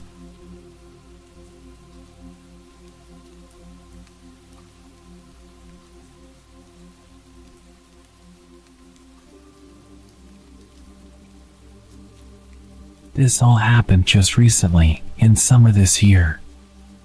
I'd been living with my parents until I had a good enough job to move out. About 9 months ago, I was finally ready to leave the nest. The place I found wasn't the nicest neighborhood, but it wasn't too bad. Some of my neighbors actually came over to welcome me and gave me some food. There was one neighbor though, the guy who lived to the right of me, who wasn't exactly welcoming, but immediately comfortable with me like we'd known each other for a long time. He'd see me leaving for work in the morning and run out of his house to tell me random stories, like how the last neighbor used to always turn the bathroom light on at 3 a.m. and leave it on all night. Or that they would sunbathe in the garden for 5 hours sometimes. It was all very random, boring facts, and I'd barely get a chance to react to his stories before he was asking me intrusive questions. Like, why did you leave for 83 minutes last night? It's worth noting that his voice was a bit odd. He spoke with a very particular inflection every time he'd say something. Like an enthusiastic nerd, if that makes sense. Sometimes it made his statements sound like accusations, and sometimes it made them sound like questions, but my response to his comments were never really met with conversation. I would kind of laugh it off and just give him a short answer, like, I had to grab some groceries for tomorrow. But he'd be really quick to interrupt and remind me that the last neighbor never took 83 minutes to grab groceries. And he'd say it with an almost accusatory tone. Like what I was saying was ridiculous. I assumed he was just a bit odd and didn't call him out on his intrusive questions too much. This continued for weeks. He either ran out to come and question me about my day-to-day activity, or he'd come knocking at random hours to tell me facts about my life. He would tell me that he noticed that I left at 8:33 this morning instead of the usual 8:26. I had different ways of reacting to this, sometimes thanking him for letting me know, sometimes being rather dismissive, but always friendly. He was never interested in any other kind of conversation. He'd tell me his observations and then leave. The months went by, and his behavior continued. Almost every day he'd stop me in the morning, or come knocking to tell me something about his observations. He seemed harmless, so I just let him do his thing. One evening while I was going for drinks across the road, I asked my neighbor if she ever had any issues with him. She paused almost immediately and looked at me with a serious expression. What happened? She seemed really worried when she asked me. I explained to her that he would approach me constantly to tell me that he'd seen me turning on specific lights in the house at night, or that he'd point out changes in my usual routine. Nothing terrifying, but still creepy. At this point, she turned the music off and put her glass down. You need to be careful around him. She seemed disturbed, like I'd triggered a repressed memory. The people who lived in that house before you were so sweet. I can't prove it, but I know that they're gone because of him. Gone? What did she mean gone? I pushed her to tell me more, but she apologized and turned the music back on and changed the subject, ending the conversation. She did stop at one point to just make sure I locked my doors and not to invite him in at any point. That night, as I made my way back home, I watched his house closely as I crossed the road. It was noticeably dark. I never really paid it much attention, but I don't think I ever saw his lights on after dark. Whereas every other house on the street had at least a few lights in different rooms. I got to my door and paused. I looked towards his house one more time.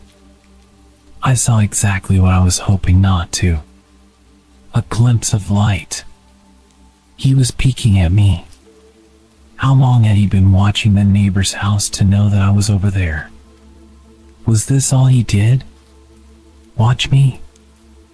I went inside and remembered what my neighbors said. How often did I not even think about locking the door? Honestly, I think most nights I wouldn't even check. I clicked the lock and made my way to the back door. I took the key from the side and made sure it was locked. I put the key back in its usual place and made my way upstairs. As I dressed down into my underwear and made my way under my covers, I reached over it and turned off the lamp. It had been a long night, so I started to drift off quite fast. Did I hear that? Was that knocking? I sat on the side of my bed and waited, anticipating more knocks. About a minute passed and I didn't hear any more knocking, so I assumed I just dreamt it as I was half asleep. I lay back onto my bed and closed my eyes once again. No, I definitely heard something. I was in a weird state of being half asleep and a little bit tipsy, so I threw the light on and made my way to the window. I couldn't see anything or anyone outside. The sound of me opening my window was loud enough for any visitor to hear. I called out into the darkness, asking if anyone was there. At this point, any normal person would step into view and show themselves, but nobody reacted. Nothing. I know that someone was knocking. I threw on my dressing gown and made my way downstairs. I went straight to the front door. It had shaded glass that let me see partially through it. There was clearly a figure standing in front of the door. I was freaking out, but I was also angry. I didn't even consider the danger. I started fumbling with the lock and threw the door open. You left your house for 157 minutes. What the hell? I snapped. This was the latest he ever visited. Everything about his behavior had really annoyed me. The fact that I called out of the window and he didn't respond and instead stood with his nose practically touching my front door. Why did you feel the need to tell me that? At this late in the night. I was falling asleep. You've been out very late. I know that. I'm an adult. I'm allowed to go out late. I realized I was reacting to his accusatory tone. Is that all? You wanted to tell me I'd been out late? He started to just walk away, back to his house. I yelled to him that I didn't want him to knock on my door again. He didn't react, just kept walking towards his house and went inside. I'd tolerated his weirdness for long enough. I convinced myself I wouldn't let him commentate my life schedule anymore, and that next time he talks to me I was going to tell him I don't care and just keep walking. I closed the door and went straight back to bed, still frustrated with how intrusive and weird he was. I closed my eyes and imagined what I would say to him the next time I saw him. I felt really tired and had no problems getting back to sleep. As expected, I had the weirdest dream. Whenever I had a few drinks, I'd always have such vivid dreams. I could hear that damn gentle knocking. I didn't jolt awake this time. I almost convinced my subconscious dream state to ignore the imaginary knocking. But I was fully aware of every creepy little thing that was happening. I started wondering if I'd locked the door. I knew I'd locked it earlier, but did I lock it after I opened it again to confront him? I couldn't remember. I hated how realistic my dreams were. Of all the scenarios I could think about, did I really have to imagine him breaking into my house and walking up my stairs? I feel like I'd never been so consciously aware during any of my dreams. I was dreaming that I was locked in place, sleeping on my side, with my back to the door. His breathing sounded so real. If it wasn't for the alcohol in my system, I would have definitely woken up. This was by far the creepiest dream I ever had. I dreamt that he was climbing into bed with me, wrapping his arm around my waist and playing with my hair. I felt absolutely disgusted, but the soft touches also felt relaxing and pushed me deeper into the dream. I was urging myself to wake up at this point. My mind kept racing back to the thought that I actually hadn't locked the door. I needed to get up. His breathing was so intense. It felt so real. His touch felt real. This was unlike any dream I'd ever had. I was urging myself to wake up. I felt paralyzed. Wake up. Wake the hell up. My eyes finally opened and I could still feel his touch. Why didn't you lock the door? I jumped up. His voice immediately jolted me awake. He was in my bed. I screamed and ran straight down the stairs and out into the night. I was still screaming as I ran across the road and started banging on my neighbor's door. I was freezing, only wearing my underwear and completely barefoot. I banged aggressively on her door and shouted her name until she came down. She opened the door in a daze and I pushed my way in. I frantically explained what had happened whilst begging her to lock the door and call the police. We watched out of the window. My front door was wide open, just as I'd left it. The cops were on their way and my friend was comforting me as I got into some of her clothes and told her all of the details. Minutes passed as we stared out of that window. My friend asked if I was sure he was there and it wasn't just a bad dream.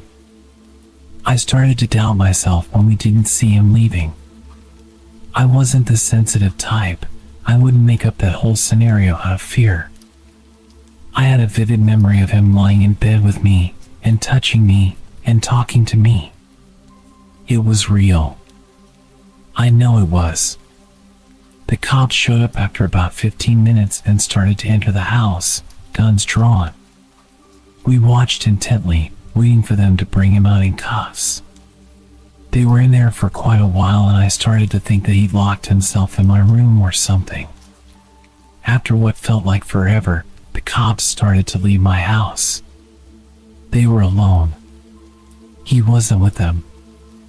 I couldn't believe it. I was not crazy. He was in my house. I know he was. I made my way outside to speak to the cops and ask where he was, but they confirmed that they found nothing and searched everywhere. I frantically told them that I was not going back into that house with him still in there. That's when the worst thing that could have happened. He walked out of his house. He stood there, just watching. I was freaking out, demanding that they arrest him and insisting that he was in my house. His expression didn't change, he didn't even flinch. He just turned and walked back inside. Yes, I was drunk and I was pretty emotional at this point, but I couldn't believe that they didn't listen to me. They told me that they'd searched the entire place and there was no intruder. They said that the person who I claimed was an intruder was clearly in their own home, so I should just go inside and get some sleep. There were no signs of forced entry and no damage or evidence of an intruder, so there was nothing they could do. After a while of me practically begging them to at least go and interview him, one officer did go over and speak to him, but it seemed like a very short conversation. He confirmed that he did come over initially to check on me, as I looked drunk, but then went straight home. I was furious, but also terrified. I eventually went back inside and searched the house for any evidence that he was there. I was almost starting to doubt myself until I checked the back door. It was unlocked, and the key was still in the door. I never left the key in the door, ever. He'd left through the back whilst I was hiding across the street. He'd been in my house and there was nothing I could do about it. I made my way upstairs after properly locking every door. The sick freak had made my bed. It was perfectly tidy and the covers and pillows were placed perfectly. He didn't even rush out after I woke up. He just tidied my bed and then left through the back door. I climbed in and tried to fall asleep, but there was an overwhelming musky smell. His unwashed body had tainted my covers and his odor lingered all over my room. It took me hours to replace all of my bedding and finally get to sleep. The next morning I couldn't shake the feeling of being violated, but I also doubted the whole night. The police had been inside my house, a bunch of men in heavy uniform. That could explain the smell. The key being in the back door, maybe they were checking to see if it was the right key for that lock, confirming that nobody had stolen it. Even the tiny pillows had an explanation. I told them he was in my bed. So it makes sense that they'd throw my bedding onto the floor if they were looking for him, and then maybe one of them just put it back and tidied it up for me. I followed my usual morning routine, and then at 8:30 as I approached my front door, I took a deep breath, anticipating his presence. I left my house and headed towards the road, looking in his direction as soon as I stepped outside. There he was, walking out of his house to greet me. Like clockwork. I froze and tensed up, ready to scream or punch him if he got too close. You're running 3 minutes later than usual. Did you remember to lock your door this time?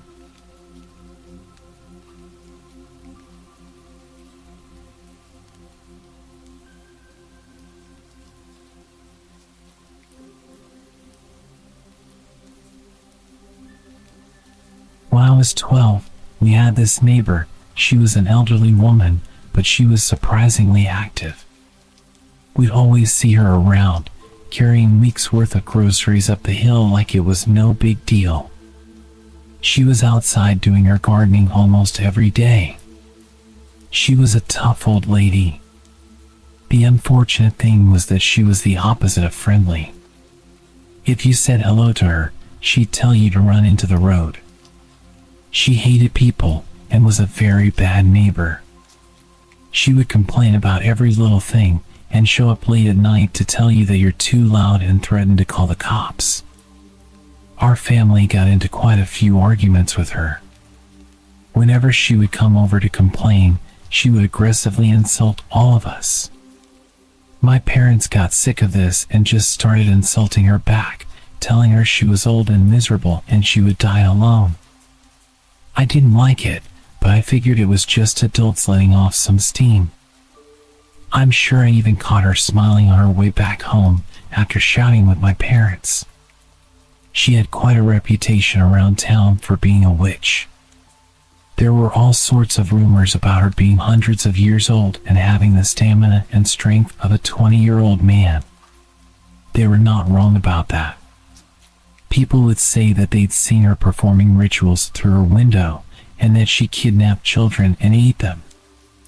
It was all silly stuff, but at the time I found it fun to believe. Anyway, the real scary part happened when I was home alone playing on my Nintendo. I could hear an odd sound outside my window, like an animal scratching at a door. I paused my game and went to check it out. I couldn't believe my eyes when I saw it. She was in our backyard, clawing at a window with a screwdriver, trying to get into the house. I opened the window and told her that I'd called the cops. She didn't hesitate to run back home. It was still so strange seeing this old woman running back at such speed. I actually did call the cops and told them what had happened. They told me they were on the way over and that I should go upstairs and lock myself in the bathroom. Within a few minutes I could smell something that made me panic. It was smoke. I immediately assumed she'd set the house on fire. I ran to open the bathroom window and that's when I realized what had happened. The smoke wasn't coming from my house. It was coming from next door. For whatever reason, her house had set on fire and she was still inside. Before the fire department could arrive, the whole place had gone up in flames. They announced that she died in that fire and we even went to her funeral. There weren't many people there. The last scary thing about all of this was that it only fueled the stories about her being a witch, and that after I caught her trying to kidnap me, she had to burn it all down and move elsewhere to conceal her identity. I don't know what to believe, but I do enjoy telling this story every Halloween.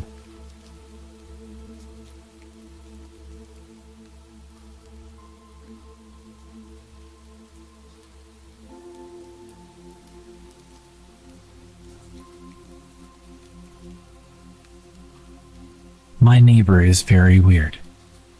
He never waves and has a permanent sneer on his face.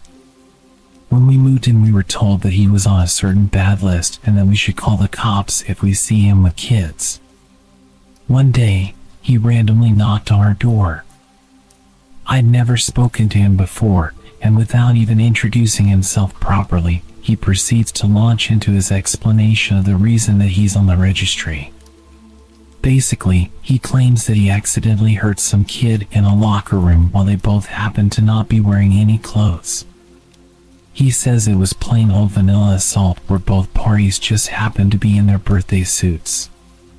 He repeated multiple times that he is absolutely not into children. Then he left without even letting me talk. That was literally my first introduction to him, other than the notification about him when we first arrived. And that wasn't even the creepiest thing about him. At some point, he started building a sign in front of his house. Not like a little poster. It's professionally printed on metal and mounted on two huge posts, like the ones you see outside a store or along the highway.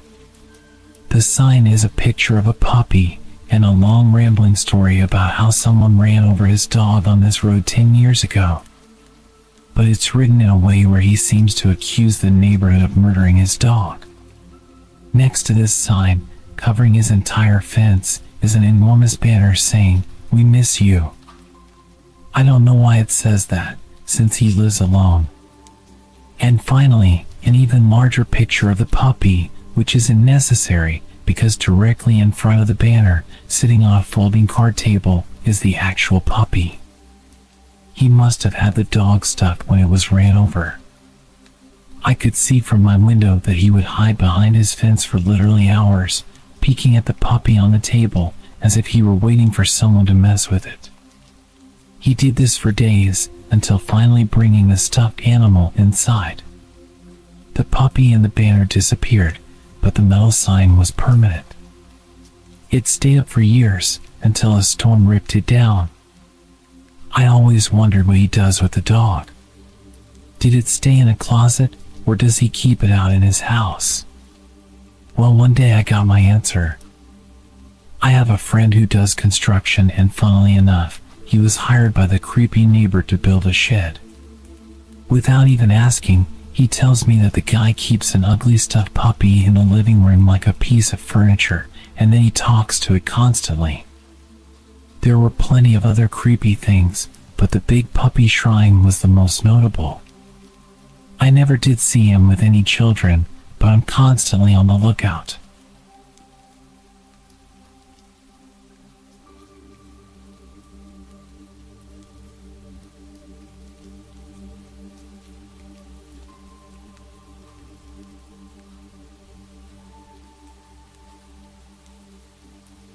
I've been with my wife Rebecca for 6 years and married for 11 months. Our entire history together has been very normal, and never once have I noticed any weird behaviors or red flags. I can't stress enough how out of character this whole thing has been. She doesn't even like watching horror movies. When we first started dating, she agreed to watch The Shining with me because she knew how much I loved horror. She was so scared that she didn't even make it through half of the movie before we had to turn it off. She isn't into anything creepy, and has never been into pranks, and that's fine. But that's what was so strange about this. It's just so unlike her. I should also add that she never had any mental health issues, and as far as I'm aware, it doesn't run in her family. I know some people are able to hide their mental health problems, but in the 6 years we've been together, I think I have seen some sort of sign. 2 months ago, I was in the kitchen making myself some coffee. I was running a bit late that morning and knew I wouldn't be able to grab some food on the way to work.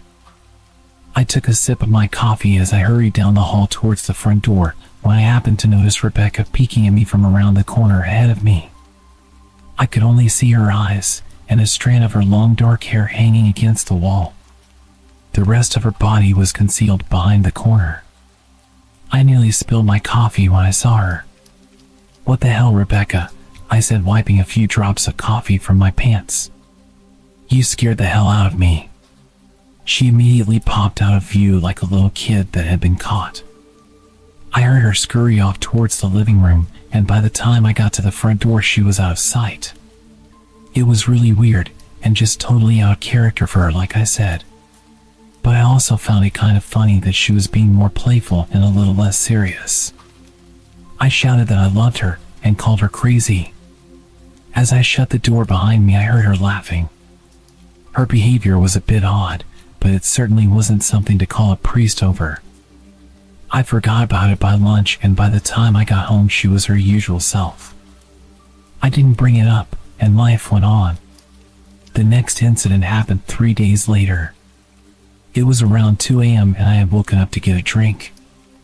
I was standing at the kitchen island, glass of orange juice in my hand, when I felt a strong feeling that I was being watched. For whatever reason, I looked down at the floor and saw my wife's smiling face staring back. She was peeking at me from the other side of the island, staring up at me with wide, unblinking eyes, and grinning like the Cheshire Cat. I screamed, I'll admit it. Not out of irritation, but fear. For some reason at that moment, I was scared. At the sound of my scream, she scurried backwards out of my view, her hands and feet smacking the tile floor as she hurried out of the kitchen on all fours. I didn't run after her, or even shout. I just stood there frozen in shock, wondering what the hell had possessed her to do that. It took me a little longer than I'd like to admit to go back upstairs, but I eventually did. When I got to her bedroom, Rebecca was lying on her side asleep. Or at least pretending to. I stood there for a while, watching her breathing, to be sure she really was asleep. I had the feeling she might jump out at me the moment I got into bed. I climbed in, and she didn't even move. Her breathing was soft, and I was starting to wonder if I dreamt the whole thing. The next morning, I waited for her to come down for coffee, and after handing her a mug and kissing her cheek, I decided to ask her about it. What was that about last night? I was keeping my tone light so I didn't offend or embarrass her. She frowned over her cup of coffee, shaking her head like she had no clue what I was referring to. You were peeking at me again. From over there, I said, pointing to the spot on the floor by the kitchen island. She followed my gaze, and when she looked back at me, she burst out laughing. She laughed so hard that I couldn't help joining in. You creep me out sometimes, you know that? She laughed at what I'd said and wrapped her arms around my neck. You creep me out all the time, so I guess we're even. We said our goodbyes and left for work. As I drove, I kept thinking about how creepy it had been seeing her grinning at me from behind the island like that. The sounds her hands made on the floor as she crawled away. I told myself she was just trying to be silly. Just trying to join me in my love of all things horror. It's not like I was afraid of her. But it still didn't sit right. I started seeing her peeking at me more and more. Sometimes she'd be peeking out from behind the couch or living room curtains. Once she even managed to get inside her grandmother's old trunk that sits at the foot of her bed. I might not have even known she was there if the trunk's old hinges had not given her away. She had the lid propped up just enough so that only half of her face peeked out. She'd been grinning like an excited toddler. It was unnerving. I didn't even know what to say to her. All I could do was stare. When I finally found my voice, I asked her why on earth was she doing this. She didn't answer, but she had slowly closed the lid, shutting herself inside the trunk. I just walked away, feeling disturbed. I didn't understand why she was doing it, but it clearly made her happy. I just hoped she would tire of the game quickly. Rebecca didn't peek at me for the next 2 weeks. I started to think she was done with her weird prank, and I was relieved. We were watching a show on Netflix one night, and I jokingly said that I hadn't seen her peeking at me lately, and that she must have given up on her game. She looked up at me with a small smile and said, maybe I've just gotten better at it. I didn't say anything, but I wondered whether or not she was joking. For the next few days, I couldn't stop thinking about what she'd said. Was she still peeking at me when I wasn't looking and I just hadn't noticed? And if so, what the hell was she getting out of this? I started to feel paranoid, constantly checking whether she was watching from around the corner or behind a door. I was jumpy whenever I was home and she wasn't in full view of me. I felt stupid and a little crazy. But after a few weeks without another incident, I began to relax. I stopped checking behind furniture and walls and told myself it was just a bad memory. Then a few days ago things got so much worse. Rebecca left to go to a friend's, and I lounged on the couch and played a couple games on my laptop. Around 9 p.m. I hopped in the shower, and as I was washing the soap from my hair, I felt that awful feeling that I was being watched. I slowly opened my eyes and almost had a heart attack. Rebecca was peeking from behind the shower curtain, her entire head stretched into the shower, leaving just her body outside. Her long dark hair hung against the curtain, the ends dripping with water. Her mouth hung open in a terrible grin, eyes wide open and red, as if she hadn't blinked in a while. I screamed and jumped back against the wall. She didn't move, nor did her smile waver.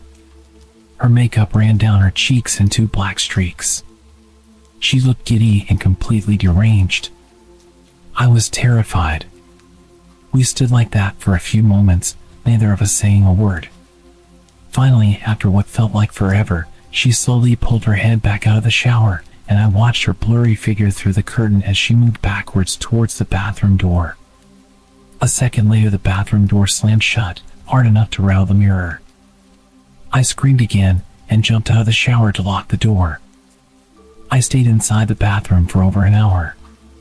Maybe I overreacted, but joke or not, I wasn't going to put up with the craziness anymore. That's what I kept telling myself as I paced in my bathroom, stopping to listen at the door every few minutes. Suddenly I heard a muffled sound, and I pressed my ear against the bathroom door, straining to listen. I couldn't hear anything, but I envisioned Rebecca standing on the other side of the door, giggling at her joke. I felt a surge of anger. I was beyond annoyed at being made to feel scared in my own house, and having to hide in the bathroom for an hour. All for what? If it was a joke, it was an awful one. What the hell, Rebecca? I snapped. This is getting really annoying. I waited for her to apologize, or to call me a jerk. But instead, I heard a faint moan. So quiet, I wondered if I heard it at all. And then complete silence. Rebecca? I called out, not able to even hide the shakiness in my voice. I got no response. Just my own heavy breathing. I swear to God, just stop it. I yelled at her, pounding my fist on the door. I waited for her to cuss me out, something I would expect from me talking to her like that. I never screamed at her before. But there was nothing. Just the occasional drip from the shower head.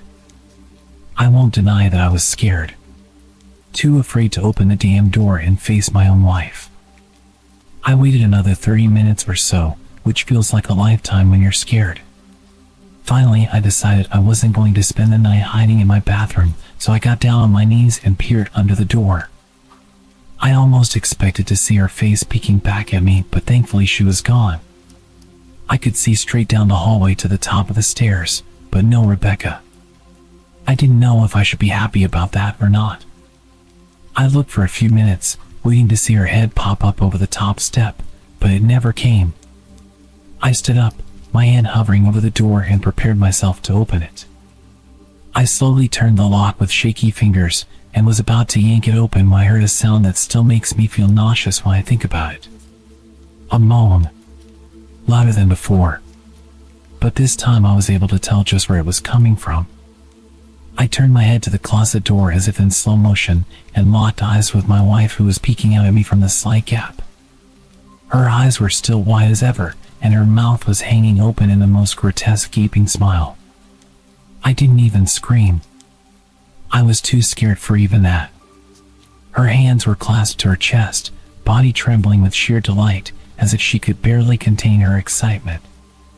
A short raspy moan bubbled up from her throat, deep and raw, sending a shiver through my entire body.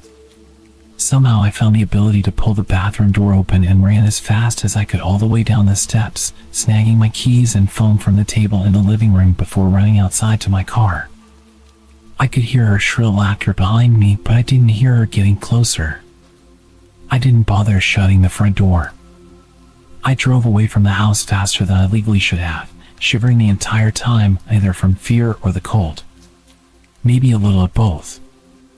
I hadn't grabbed a coat or even a pair of shoes. I was still in my boxers and my hair was still damp. I drove straight to my brother Chris's house about 40 minutes away, ignoring any and every call and text I got. I didn't check my phone until I was safely parked in my brother's driveway. Rebecca had called 4 times and sent a flurry of texts, all wondering where I'd gone and why I left like that. I threw my phone at the dash. I was furious at her nonchalant attitude. My brother and his wife were surprised to see me show up, especially dressed in just a pair of boxers, but told me to stay as long as I needed. Chris lent me some clothes and asked me what happened. I told him we had a fight, but didn't get into the details. I didn't want him to think I was overreacting, leaving my wife over a prank, even if it was a strange one. I mean, hadn't I encouraged her for years to lighten up instead of being so serious all the time?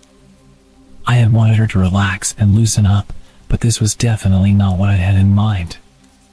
I tried to sleep on their sofa, but my brain wouldn't let me sleep. Every time I closed my eyes, I saw Rebecca's face staring at me from inside the closet. Knowing she'd been in there with me the entire time made my skin crawl. She'd never left the bathroom at all. Instead, she slipped inside the closet and slammed the bathroom door shut to fool me. The mere thought of going back home gave me anxiety. I tossed and turned, unable to sleep. Chris ended up giving me a sleeping pill, so I was able to get a little rest. My sleep was filled with terrible dreams, all of which were Rebecca's smiling face. I woke up just as the sun started to rise. My whole body ached, and I felt drained. I knew I'd have to call her at some point, but I didn't know what to say to her. I wouldn't be going home unless she gave me her word she'd never do any more creepy stuff. I just wanted my wife back. Her normal serious self never looked so good to me. I was contemplating calling her and telling her when that familiar feeling came back. I was being watched. I was staring at the ceiling, my heart in my throat. I didn't want to look away, but the longer I ignored the feeling, the worse it got. My eyes drifted away from the ceiling almost on their own.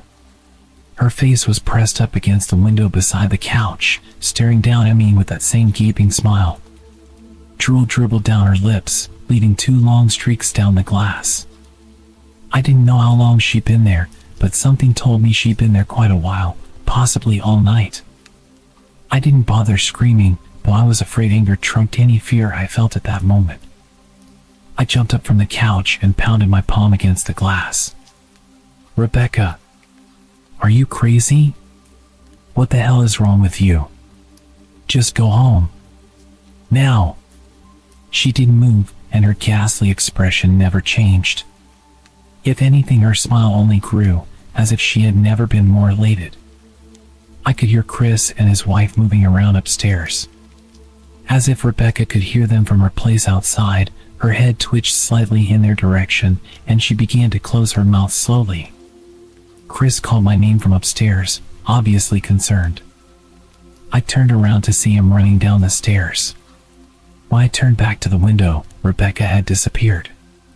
The only sign she'd been there at all was the 2 streaks of drool still dripping down the glass. I tried explaining to Chris and Jess about waking up to see Rebecca watching me through their window. They were skeptical.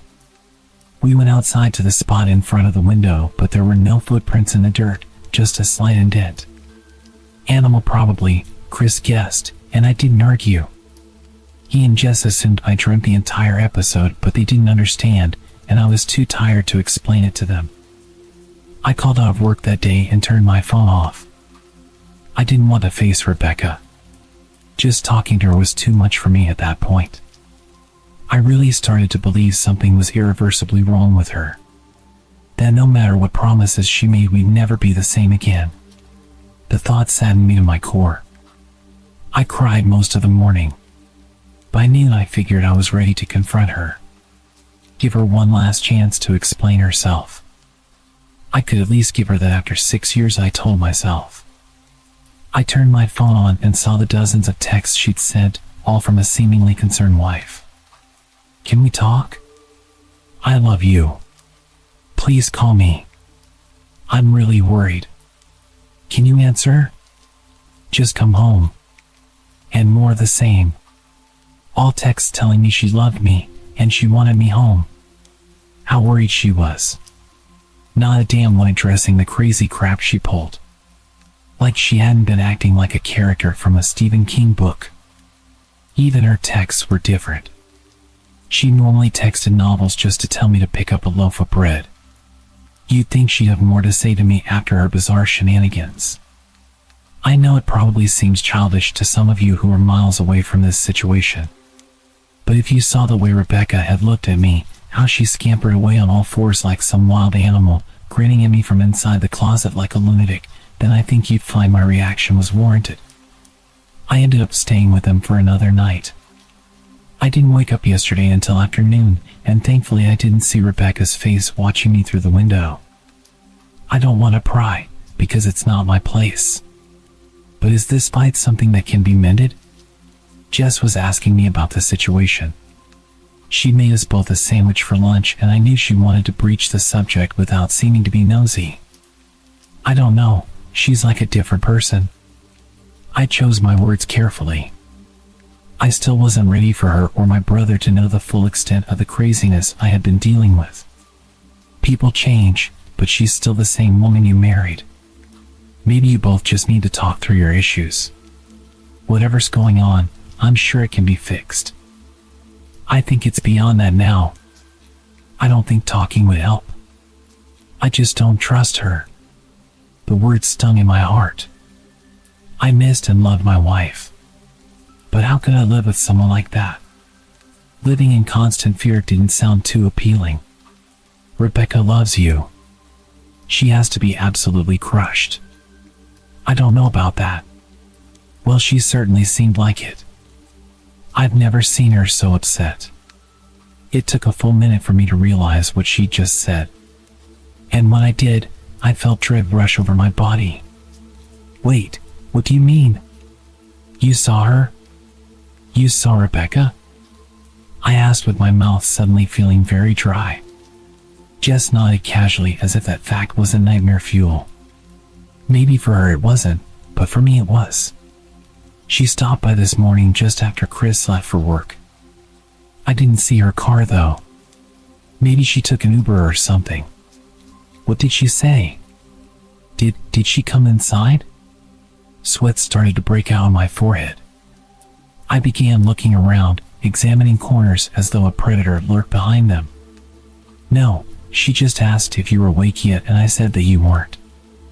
I asked if she wanted me to wake you, but she said no. Just said to let you sleep. That's all. She didn't say anything else? No, she looked awful though. Like she hadn't slept in days. I think you should call her. I got from the table and thanked Jess for lunch. I felt a little bit better at the knowledge that at least she hadn't come inside. Still, I needed to double check that the doors were locked. I sat for a while trying to figure out what to do next. I didn't want to go home, but I felt that I owed it to Rebecca to help her if I could. Hadn't I sworn an oath to love and honor her through sickness and in health? Clearly she was very sick. If she was sick, which I truly believed she was, I had to try and get her the help she needed. But I didn't even know where to start. I didn't want to call the police, and besides, what the hell was I going to tell them? That my wife was peeking at me? That she was being creepy? As bizarre as she'd been, she still hadn't committed any crime. Not yet anyway. The police would have probably said that I was overreacting. But this wasn't some prank. It felt wrong. Dangerous. Like something sinister lurked beneath her smile. I knew as her husband I was well within my rights to have her committed, but what if she simply acted normal in their presence? She'd obviously been able to fool Jess into thinking she was just a concerned wife. As long as the doctors didn't find her a danger to herself or others, they'd have no choice but to release her after 72 hours. I felt lost and overwhelmed.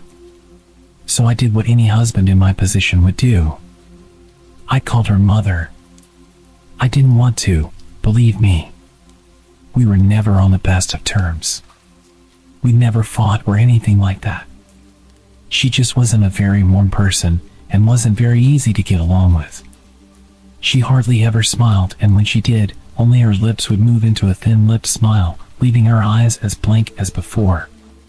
She gave off this aura that felt like she was permanently on the offensive. I'd only met her twice, and both times were very short. I got the impression she didn't approve of me for her daughter. Rebecca always ushered us out quickly, as she didn't want me to feel uncomfortable, which I was grateful for. Being in her mother's company felt almost unbearable, like walking on glass. I was glad when we moved 3 states away so we didn't have to see her often. I was happy to avoid the woman, but I needed her help. I really didn't want to talk to her, but I had to talk to someone. She was the only person who might know Rebecca better than me. I took a deep breath and picked up the phone. "Yes," she answered, already sounding irritated. "Marianne, it's me, Ben. Do you have a minute to talk?" I could hear her cluck her tongue in irritation. "I'm in the middle of writing some checks, but if you insist, I suppose I can spare a moment." "What is it that you want to discuss?" "It's about Rebecca. She's been acting strange. And I was wondering if you had any idea whether there was something." She interrupted me abruptly. "It's a bit difficult to follow your rambling, Benjamin. What is that you want from me?" I could almost see her standing there in her thin sweater and slacks, tapping her fingernails impatiently on the table. "I wanted to know if you ever noticed any odd behavior, or possibly any mental health issues." There was a long, uncomfortable pause, maybe because she was just thinking, or something else. Finally, after a few seconds, she spoke. "I'm not sure if this is one of your jokes, Benjamin, but if so, I don't find it very funny. Now I do have business to attend to, as I've said, so if you don't mind, I cut her off before she could get rid of me. Marianne, it's not a joke. I'm sincerely concerned about Rebecca's mental health. Her behavior has been very erratic lately. I'm very worried about her, and I figured as her mother you would be as well." The frustration was evident in my voice. "If you're truly concerned, then I suggest you get the health professionals involved. I don't know what you expect of me," she snapped. I could tell she was seconds away from hanging up, and for some reason I was desperate not to let her. I had the feeling that she knew a lot more than she was letting on. "Please. If not for me, do it for Rebecca." I heard a faint shaky intake of breath, as if she were trying to hold her steely persona together, but failing. "Marianne? Benjamin, I don't know what to tell you. My only advice would be to seek professional help. Do not call here again." I tried to call out to her, but she'd hung up. I tried to wrap my head around the call and her refusal to help me. Even if she didn't like me, why wouldn't she want to help her own daughter? I couldn't understand that.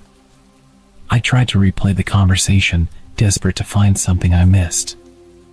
I almost gave up, until I remembered her last words to me. Seek professional help.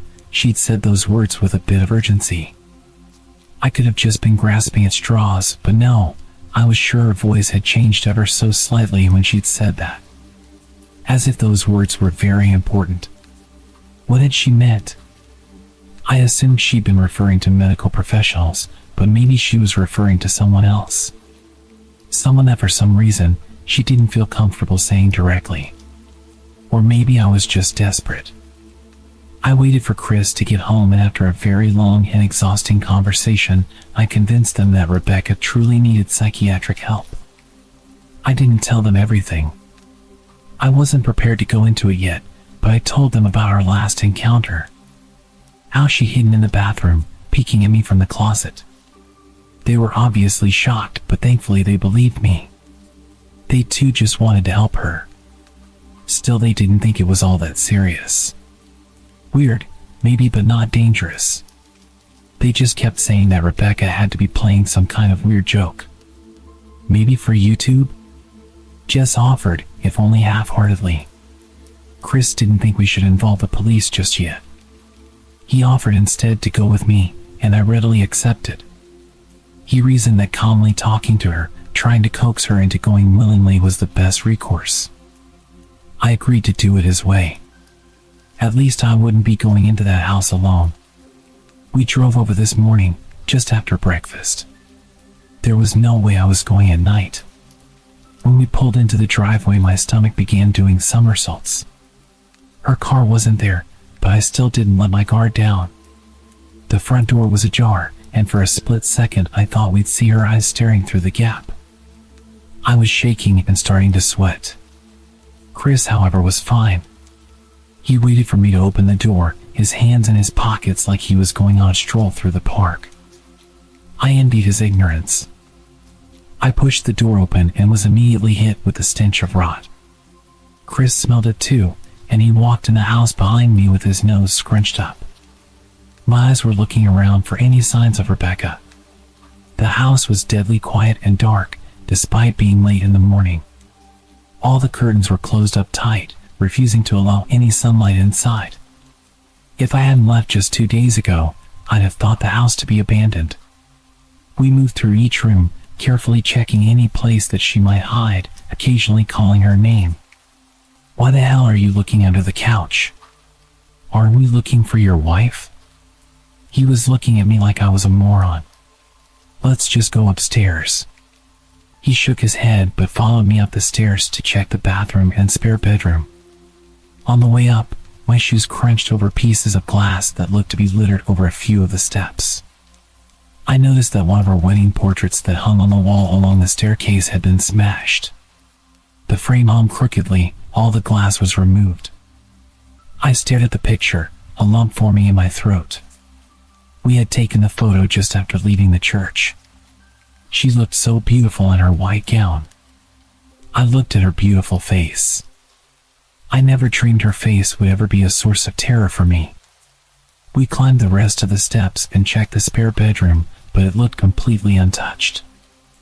I was hesitant to go into the bathroom, my fear from that night coming back to me all at once. Chris noticed and offered to go in by himself, but I couldn't let him do that. So we walked in together, checking the closet and the shower. The bathroom looked as if it hadn't been touched since the night I left. "I don't think she's here. Why don't you pack some clothes and we'll try coming back tomorrow or something?" I nodded and went into her bedroom and shoved some clothes into a duffel bag. When I checked inside her closet, I found the source of the smell. I immediately started gagging. Chris took one look and lost all color in his face.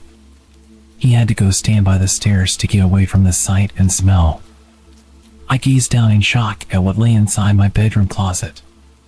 Soaking into the rug were at least a dozen eyeballs, all carefully laid out in pairs. Some were as large as a coin, while others were as tiny as a marble. I stared down at the eyes she collected from small animals, and I wondered how she'd gotten them. I shuddered at the thought. Man, I thought I had it bad with my wife's shoe addiction. "Yours is in here collecting eyeballs," Chris said whilst gagging. "Ben, I think we should go," he called from the hall. "I'm getting nauseous." I grabbed my duffel and shut the closet door. I stepped out into the hall and took a deep breath of air. I could taste the rotten smell on my tongue and I couldn't help but gag.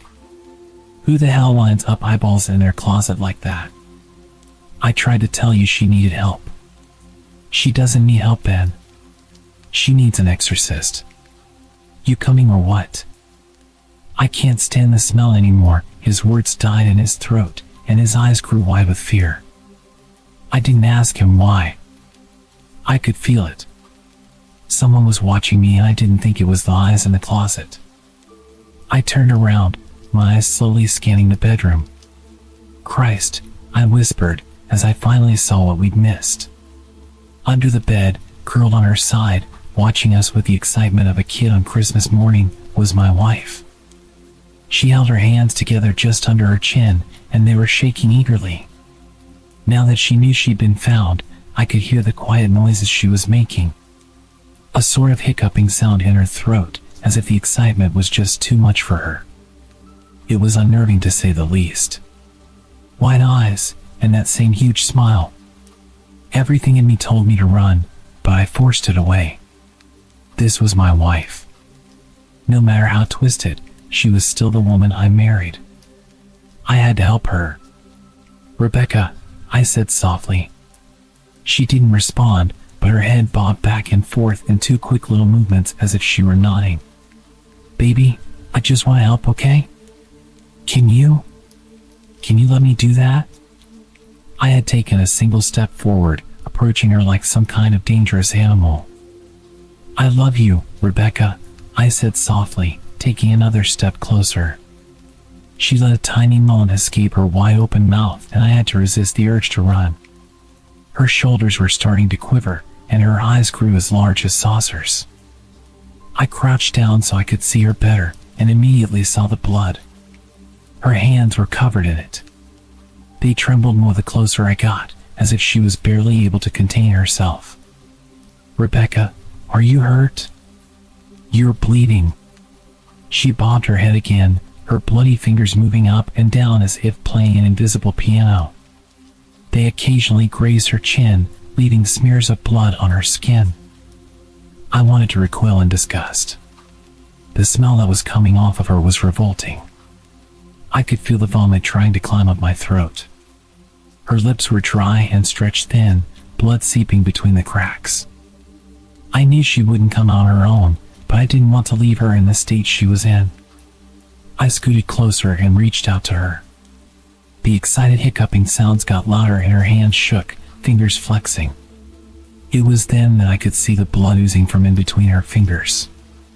"Oh my God, you're bleeding." Instinctively, I reached out to take her hand, but before I could even touch her, her hand sprang out towards me. A sharp pain shot through my arm, and I fell back on my ass. My arm burned, and I could see the blood dripping down onto the carpet. I looked back at her in shock and saw her grinning madly, her fingers clutching a large shard of glass. "You all right in there?" Chris asked from behind me. I turned my head slightly and nodded to him, cradling my arm to my chest. When I turned back to face Rebecca, I saw that her focus had shifted. She wasn't looking at me anymore. And she wasn't smiling anymore either. She was staring past me, her eyes glaring at Chris the way a hungry lion might stare at an antelope. Her mouth was still hanging open, but it was twisted into a snarl. I got to my feet and began walking backwards down the hall, afraid to take my eyes off her. "Are you bleeding?" The moment the words left his mouth, Rebecca started fast scooting out from under the bed, the glass shard still in her fist. "Chris, run, go!" He must have been too afraid to move, because a second later I felt my back bump into him. He was still standing at the top of the stairs, staring at the horror that was my wife. Rebecca had crawled completely out from under the bed and stood in the bedroom doorway, her face twisted in rage. Her whole body was visibly tense. Blood ran down her fingers and onto the floor. "Jesus, Rebecca." My brother tried talking to her, but I reached back and pushed him towards the steps. "Move your ass," I said as quietly but firmly as I could. Rebecca bobbed her head in sharp motions and began to grin, stretching her mouth open wider and wider so that her chin seemed to touch her chest. I heard Chris mutter a prayer, and then he was running down the stairs. I stood at the top of the steps, stuck between self-preservation and the love for a woman who clearly needed serious help. "I only want to help," I said whilst holding back tears. Her eyes focused on me once again as she slowly lifted the glass, holding it out in front of her. And then she started sprinting towards me, grinning with utter excitement. Thankfully, my body took over and I flew down the stairs, skipping 2 or 3 steps until the bottom. I made it to the front door before I felt her leap onto my back, wrapping her arms around my neck, her open mouth next to my ears so that I could hear those terrible hiccuping sounds. I shook her off me, knocking her to the floor. I felt a searing pain in my back as she fell, but I tore open the front door and bolted to my car. Chris was standing in the front yard, talking on the phone with the police. I didn't say a word. I just ran to my car and jumped in. Chris took the hint and followed me, still on the line with the cops. I watched the rearview mirror, sure I'd see her there, running after us. But I never did. I went straight to the emergency room and got 11 stitches in my arm and 3 on my back. The police asked a lot of questions and went back to the house to do a search, but of course, she wasn't there. They advised me to stay with a friend or relative for a while and to file a restraining order as soon as I could, but none of those things would matter. I dropped Chris off at home and went to a motel an hour away. I wanted to put as much distance between me and Rebecca as I could. This is where I've been for the last 4 hours. I thought maybe the police would find her, maybe they'd get her the help she desperately needs. But now I don't think so. Because 40 minutes ago I got a text from an unknown number. Just 3 words. I found you. And a picture attached. The picture was dark and grainy, but I instantly knew what it was. There was no mistaking my wife's eye. I started typing this out immediately after. I don't know what to do. I'm alone and scared, and I can't help but feel that I'm being watched.